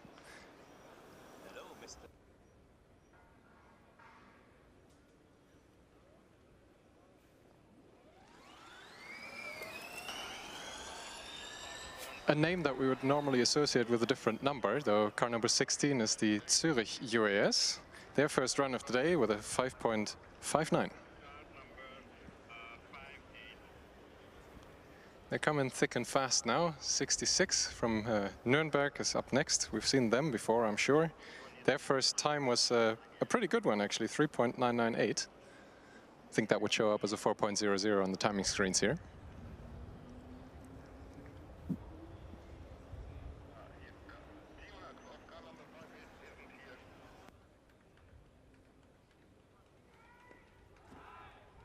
And that's really unfortunate. The jerk off the line crossed the timing beam already. And that, I think, thoroughly ruined their attempt. Because the acceleration itself was not bad.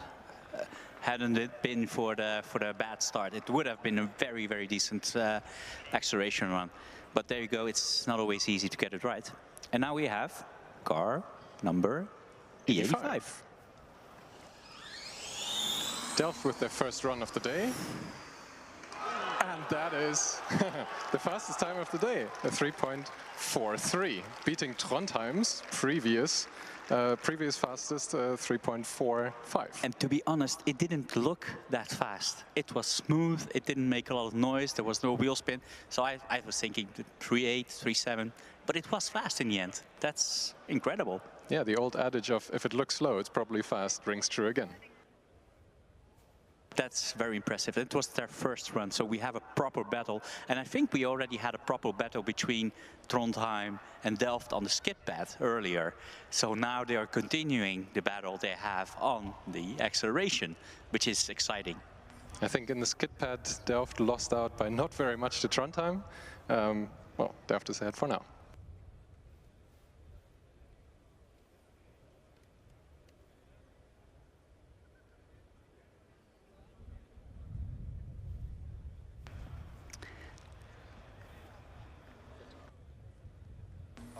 Another returner, car number 161 from Göttingen. Their previous attempt was a 5.45. If I remember correctly, this one was our favorite in terms of wheel spin for the longest distance, though. This one has the record for sure, Jonas, because it was like 20 or 25 meters wheel spin. Let's see what they have. Yes, and you see there's almost no wheel spin, but I'm not sure whether this will be faster. It is faster, quite a bit actually. 4.88 compared to a 5.45. That's a huge difference. There was a lot of wheel spin and almost no wheel spin. that made a lot of difference. Again, a smooth first 10 meters or so makes all the difference. Yes, and I think we see the Delft car not going for the second run immediately, but we do have another one, TU Tallinn. Yeah, and also quite impressive 382. And this is, I think this is the team with one of the nicest cars and one of the cleanest pits that we've seen in the pits area. So already first run 382, decent, very good time for electric car. A lot of points on the board. And I think there is potential left in that car, especially if the appearance is anything to go by.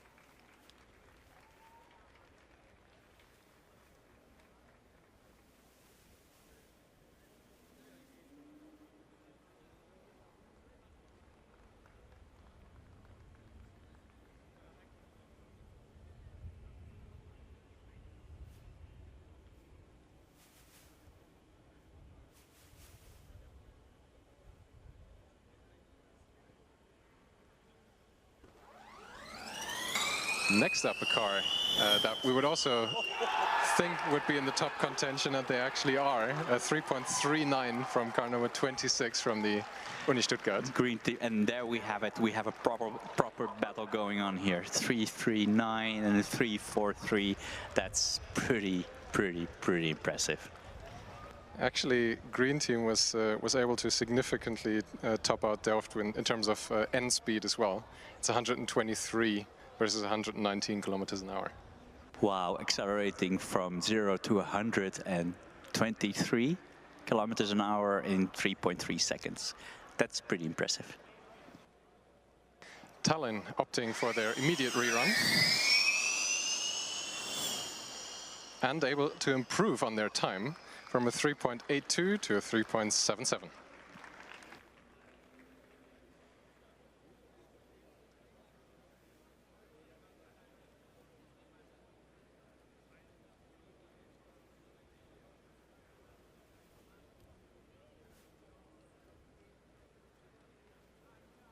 Now I think we see the classic phenomenon happening of an afternoon acceleration. The first run queue is absolutely packed with cars. Yeah, and I think this, we just got a request from our media chief to remind all the teams that there is such a thing as a sportsmanship award. So if you have noticed someone or a team that helps other teams or is sacrificing something to help another team, please fill in the sportsmanship award form. Please nominate teams. If you don't know how to do it, find an official. They will be able to tell you how to do it. I think it's all in the sportsmanship award is all in the spirit of the competition to help each other. Of course, you are battling here, like we have seen here on track. Big battles going on, but off the track in the pits, a lot of people, a lot of teams are helping each other. And if you see something remarkable, don't be afraid to nominate that team for the sportsmanship award. It's much appreciated by the organization, and it's always a very nice award to hand out.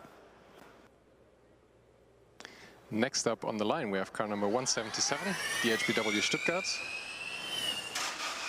That is not a good sound. I don't think anything has fallen off the car, but there was a lot of scraping in the end zone. Again, just like with Barcelona. The time was good though, 3.52. Not quite as fast as Green Team or Delft. Or Trondheim. I think they're just behind those three. So they have a couple of cars within 0.2 of a second, which is very nice to see. And we have, which car? 3.77, very nice acceleration run from the, I think it was a Kio car.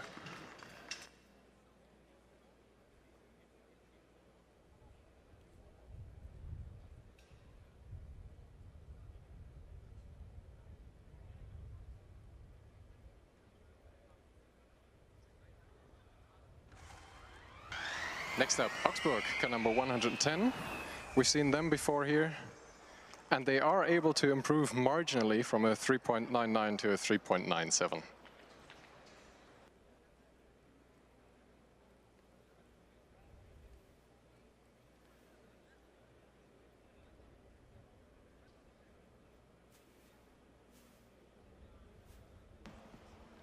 Zurich now up on the line. Car number 16, the UAS.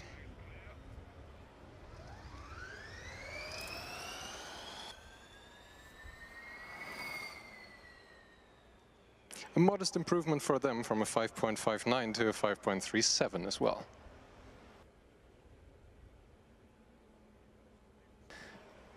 Now rolling up to the start line is one of the contenders for the fastest times, I think. In the past we've seen good times from TU Dresden, car number 59.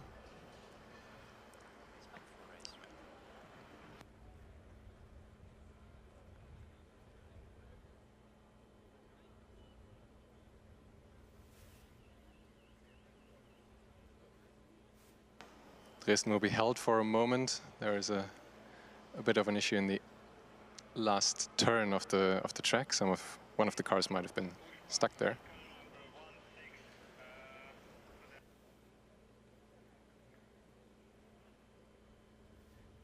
Yeah, we're just listening in with one ear on the Dynamics channel. So I know that one of the cars that just drove, car number 16, UAS Zurich, I think they came to a stop just after the bend. So I think the track is clear. So they are allowing Dresden to complete their first run. Wow, it's already pretty good. 3.51. It's up there. It's not the fastest time of the day just yet for them, but they're getting awfully close. Yeah, this is very, very exciting because we have a 3:39 and a 3:43 and a 3:51, even two 3:51s, right? Because I think the Trondheim car also did a 3:51. So it's very, very close and very exciting to watch. And I think it will be decided in milliseconds or even nanoseconds. Absolutely. Meanwhile, the HPW Stuttgart returns for the second run of the day. 3.52, their fastest time so far.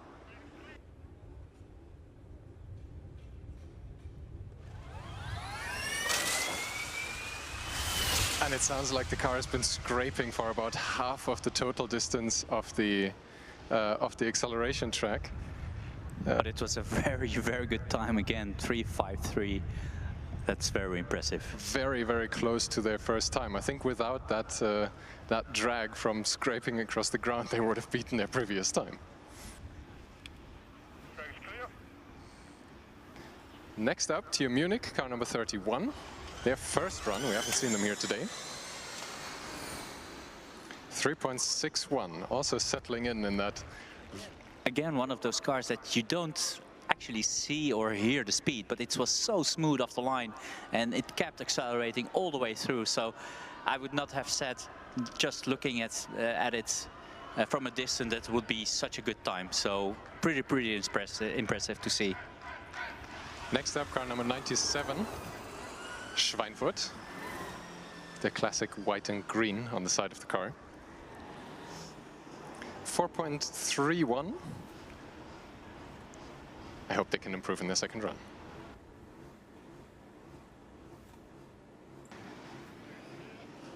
Now lining up, car number 294, the combustion car from Esslingen.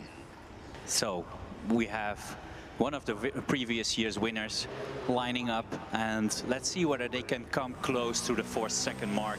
That's already a bit of a hesitant getaway, but accelerating all the way through. It is. No, that's not the time actually. That's the time. That's the number of the next car. You can see it. A 4.45 was the time from Esslingen. Right. No, I was confused a little bit by the 3.99 of the next car, so I thought, oh, maybe they did a sub 4-second run, but it was confusion again.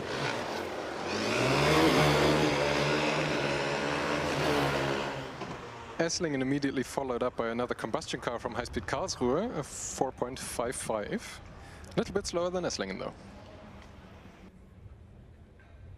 Dresden is back as well with car number 59. Their previous best was a 3.51.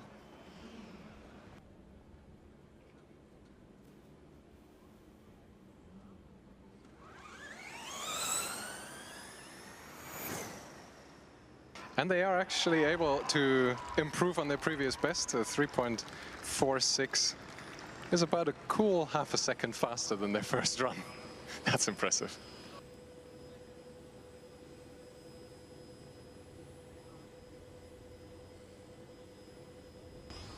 returning for their second run very quickly is München, 3.62 the previous time.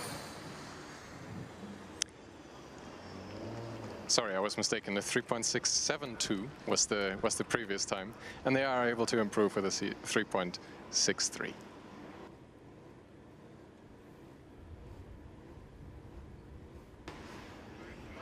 Also returning Schweinfurt. Very quickly now, these teams don't leave the dynamic area anymore. Also able to improve 4.14. And Esslingen is back, car 294. It was a 4.4 something in our first try, right? So second then 4.45. Yeah, there we go. I'm pretty sure they can be able to do at least a couple of times faster. Let's see how the driver handles this one.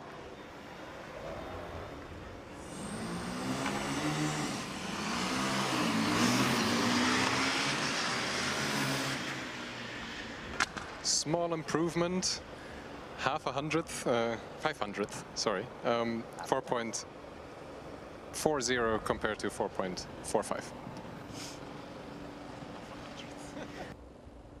And with 22 minutes to go in this session, I see the queue is lining up nicely. It's almost full with cars, and we have the UAS making a lot of sounds. Car 399.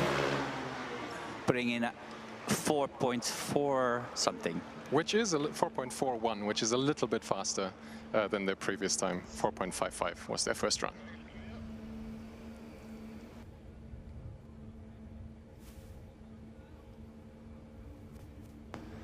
Now there is a team lining up whose university name I'm not entirely sure how to pronounce.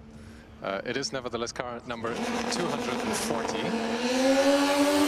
It's my best attempt at that name. A lot of swerving, actually hitting a few cones towards the end of the acceleration run. I think that would be about 6 seconds added to their 4.54 second time.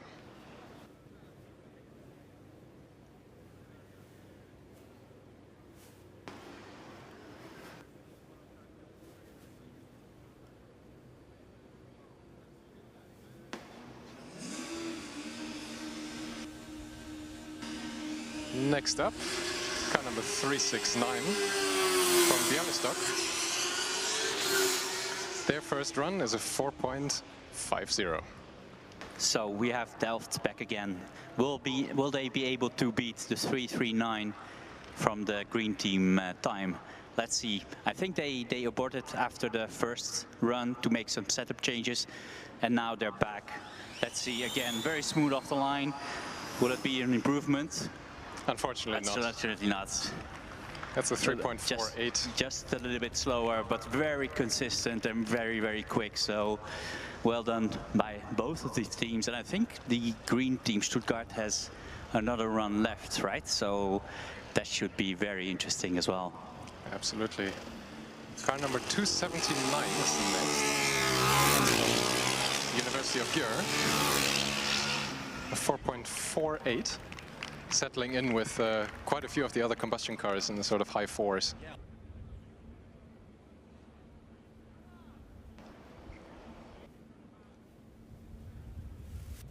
And a lot of cars in the combustion class have a lot of issues getting to the 4-second mark. CTU Prague does not have that problem because they did a 388 from what I can see here. And that's actually quite quick. Not sure whether that's the fastest time that they've did, because they did already. The first one was still faster. The first one is still faster, huh? A 3.86 remains their fastest time for the day. Yeah, I'm sorry if I'm mispronouncing it. Resso is back. The second run, 4.54 their previous time. Sounds like the driver is struggling a little bit.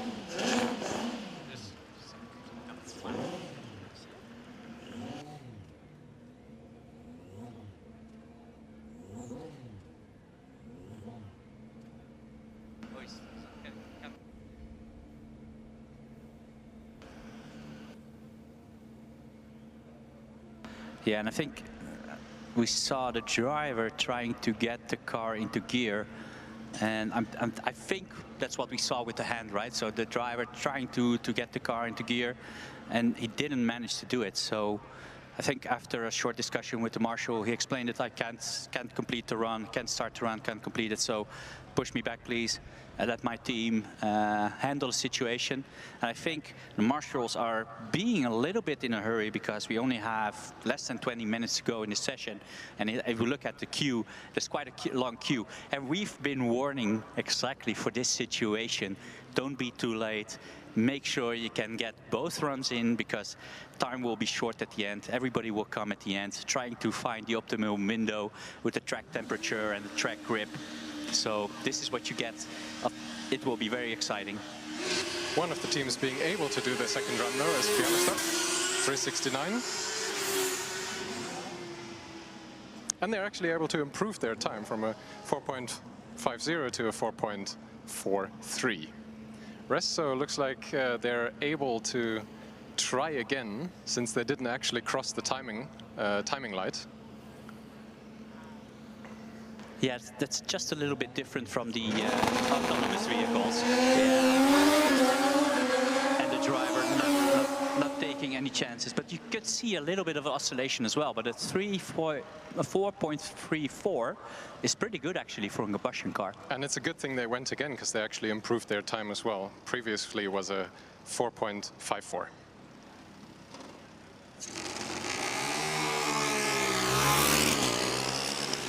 You're immediately opting for the rerun as well, and marginally faster with a 4.44 instead of a 4.48.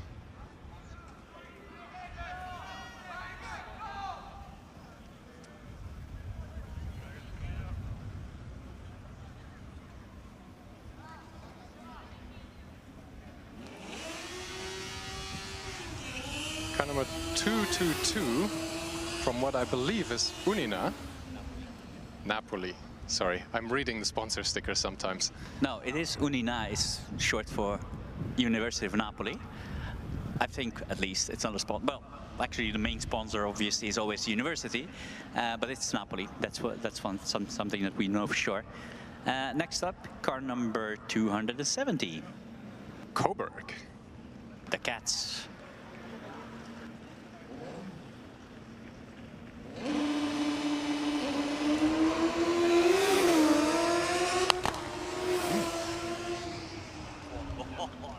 .023 is definitely one of the fastest times. Yeah, for the combustion class, that's pretty good, 4.02. I thought that was the target. The 4-second mark is a target for any combustion class. I think the car was called the Margay, if I'm correct. I think that's the Cats. Every year they have a different cat name for the car. Now we have Green Team E26. Oh, that looked fast. 3:39. I think that's exactly the same time as they had. It is 0.003 seconds faster than the previous run, but yeah, 3.39 remains the target. So 0.003 of a second faster than the previous one. Very consistent and very quick.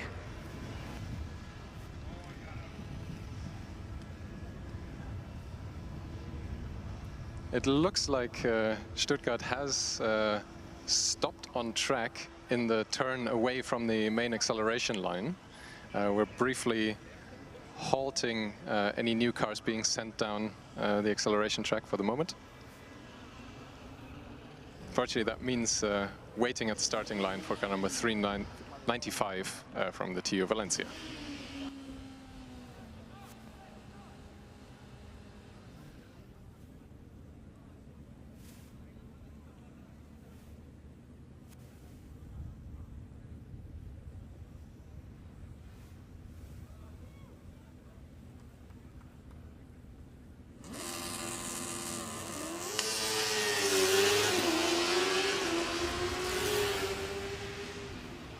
Valencia with a 4.40, just settling into that big field of the combustion cars.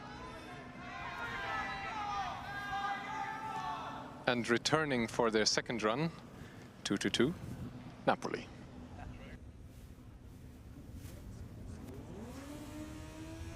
Their previous time was a 4.93.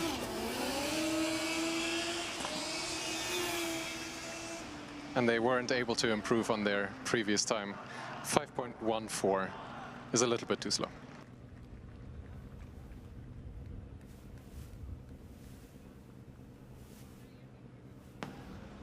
Coburg also immediately returning.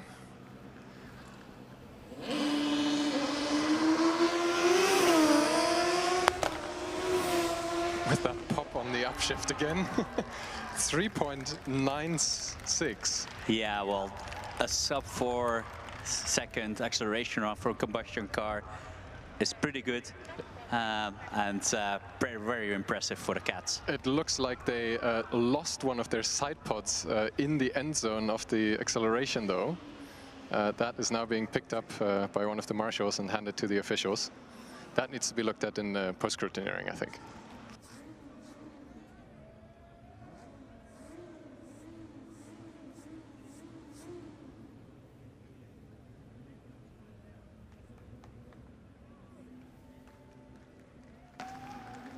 Next up, Ingolstadt, car number 34.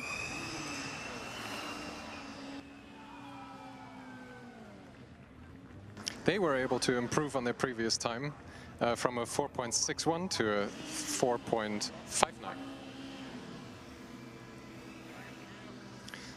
Meanwhile, Valencia is back already for their last run of the day. Looking to beat a 4.40. Unfortunately, that's not quite an improvement for them, 4.63.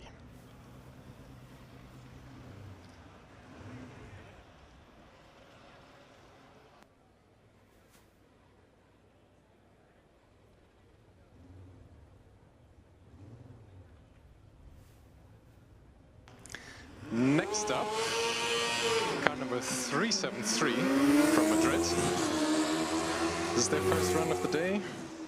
A 4.81.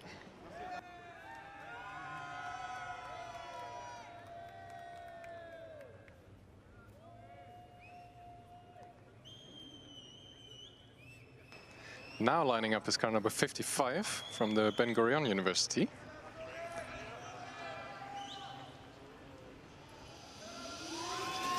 One of the more noisy electric cars that we've seen here today.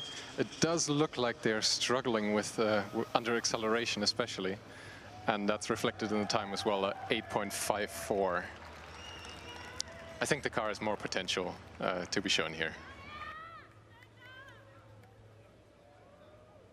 It appears that they're stopping in the end zone as well. Marshal attending. Again, we'll briefly suspend more cars being sent down track.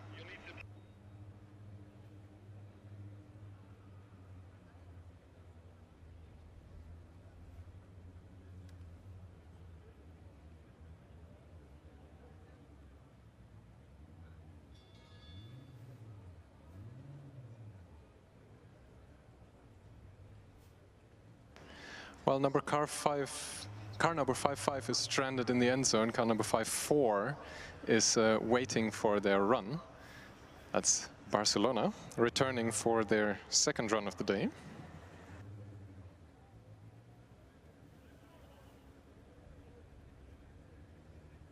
Their previous time was one of the faster electric times, 3.74.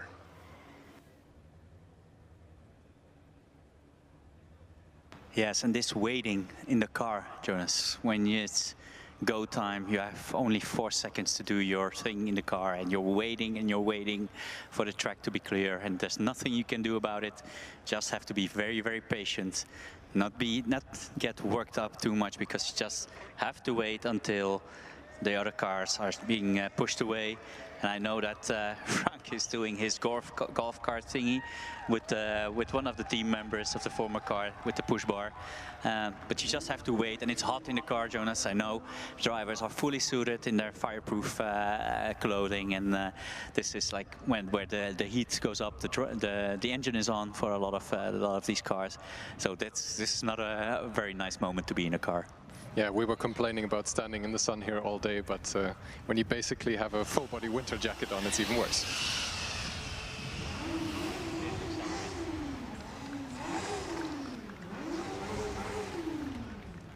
And unfortunately, it does look like the heat got to the driver. 4.17 is quite a bit slower than the previous 3.74. And we could see that the car didn't accelerate all the way through the 75 meters. It stopped accelerating after 45, 50 meters. And there was just nothing left in the car for some reason. We don't know why. There we have car number 373. Is the second run of 4.81 to beat. Fortunately, that's not quite what happened, the 4.83. Next up, with extremely green wheels, arguably the most green wheels we've had here on track today, car number 21. And I believe they are also called Eco Racing or something like that, I'm pretty sure. And UPC Terrassa, very steady, eco-friendly even, 6.39. Very decent, very cautious first lap. Maybe they forgot to turn off the eco mode on their car as well.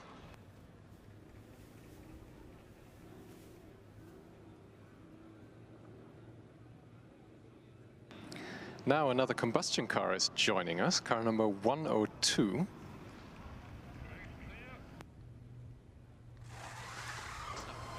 That's the, oh, it's not a combustion car, it's Siegen, of course. We were fooled a little bit, which also is quite easy with us. We were a little bit fooled by a car in the queue revving the engine, and we thought, oh, that must be the car. But in the end, it was Siegen, and something did go wrong with the car halfway to the acceleration, because it did cut out, and I think the lights are blinking. Yeah, I think they're blinking still, but something is definitely wrong with the car, otherwise it would have driven off into the distance. I think now the marshals will approach the driver and ask what's going on and whether they can help it.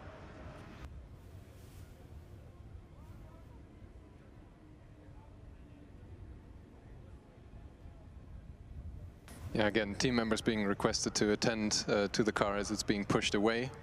Car number 113, meanwhile, has to wait. I believe that's the UAS Munich.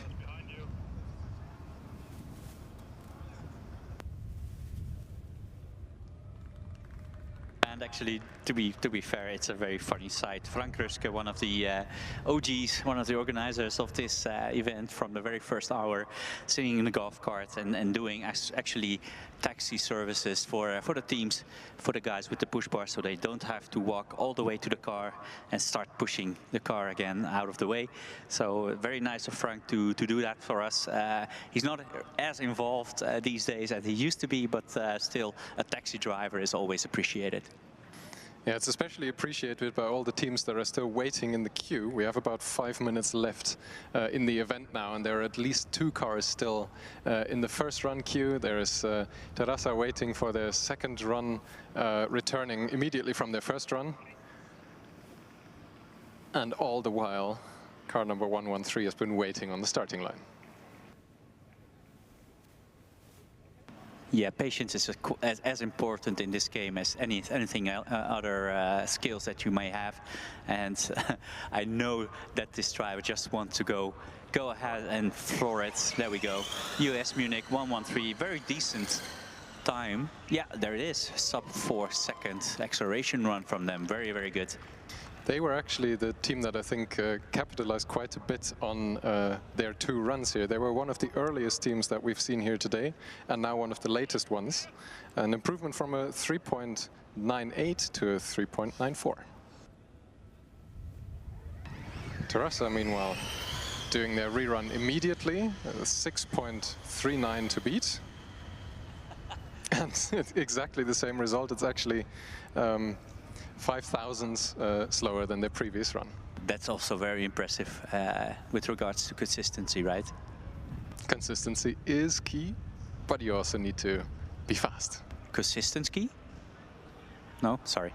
Anyway, we have car number E23 just up the line. Very good clean getaway, actually. 386. Wow, that's pretty quick. Yeah, Amberg Weiden, one of the cars that I think is also opting to do quite a bit of swerving in the end zone, trying to get as much heat into the tires as possible. I hope that that doesn't result in any dangerous driving while a lot of spectators are around. Now setting off is the US Hannover, car number 284, with a 4.90. And it looks like the queue is emptying quite quickly, actually. So I think the organizers did a hell of a job of getting all these teams through the queue and onto the acceleration run as fast as they did, because it's almost empty. And I think only a couple of teams are left. And I think also it's their second run as well. So this should be, I think, quite comfortably done for most of the teams anyway.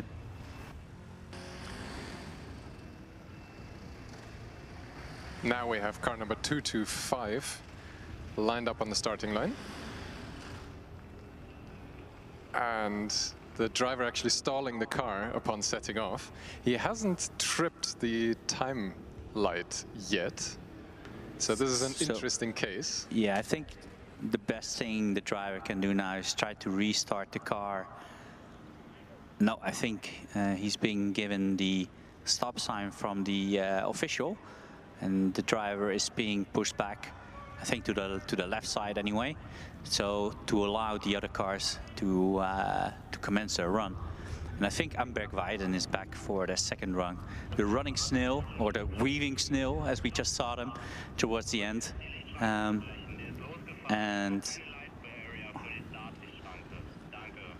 Yeah, so actually now one of the officials has crossed the timing beam intentionally for car number 225, which means that they will no longer be allowed to run for today. The fact that they have set off even a little bit means that unfortunately this run counts as having gone down the track. Yeah, so if the driver would have been able to restart the car and continuing, that would be a different story. But now, running snail, just a little bit faster, yeah. So their strategy worked. Weaving, getting a little bit of tires in their. What do snail have? Do they have legs, or what do you call them? Snails. Feet, legs. I don't know. Squishy thingies in which they move. I have no idea. Anyway, their strategy worked. So well done by the Amberg Weiden team. Hannover is back for the second run. Popping and banging as they shift up down the track. 4.87 is a little bit faster than their first run over 4.90.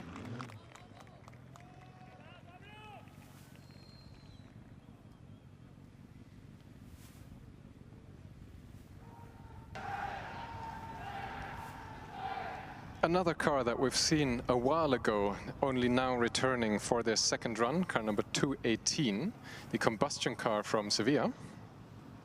Their previous time was a 4.99. I think with that amount of wheel spin, there's a little bit of an improvement, a 4.92. Yeah, and it looks like we have two more cars in the queue, one of which is a first run, so they would ideally get two runs immediately after each other, and one car with only one run remaining. And I'm not sure, we have the other car that just failed to start the acceleration run, and the official is talking to the driver. Not sure what the conversation is about, but I know that they're having a little chat about what happened and what's about to happen to the car. Yeah, so GFR, car number 47, rolling up now. And it looks like, even though it is slightly past 4:30, Ben Gurion is getting ready behind them as well.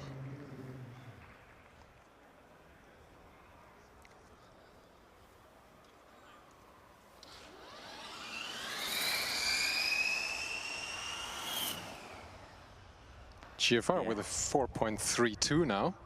Yeah, and they were cutting it really close because I see the white shirts coming up and they look pretty anxious to end the acceleration event. And I think the Ben Gurion University from Israel is allowed to do their second and final run.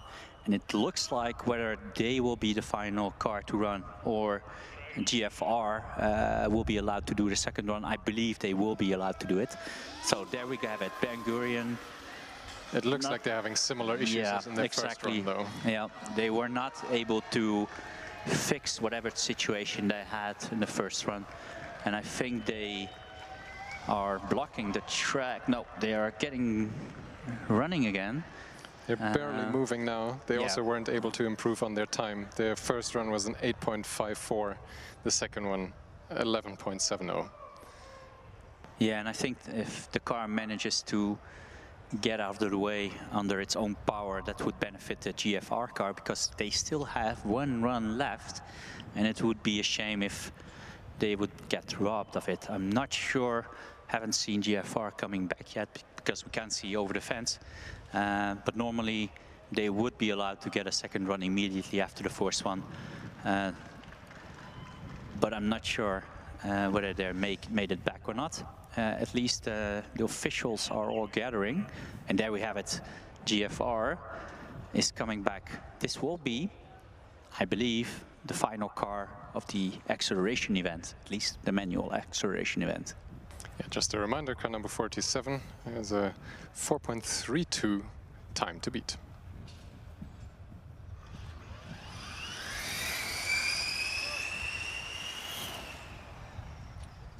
Not quite. A 4.34 isn't faster than their first run. Nevertheless, this was probably the final run that we've seen here at the acceleration. There are a couple of points that we still wanted to touch upon before everyone packs it in here.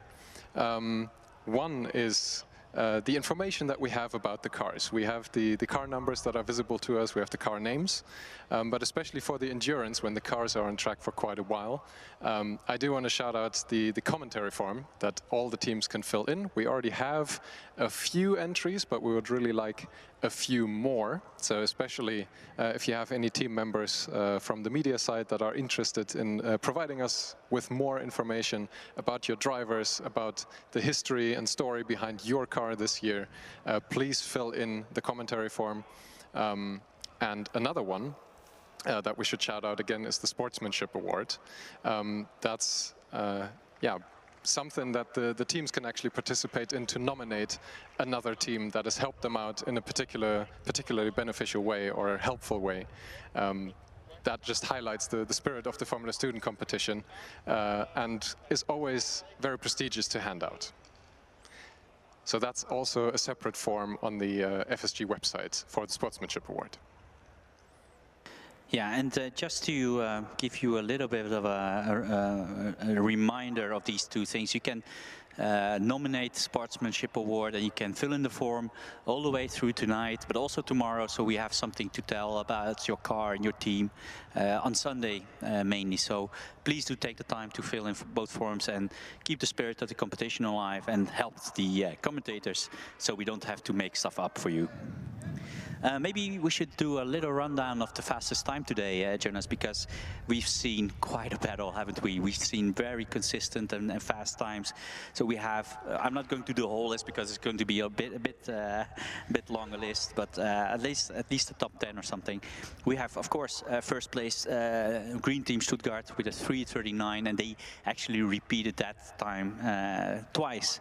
So that's very impressive. And then we have TU Delft with the 3.43, very, very close indeed. We have Trondheim just behind them with only 200 of a second with a 3:45. Dresden with a 3:46. And then, of course, again with Delft and Dresden, but they're not counting because only the fastest times count.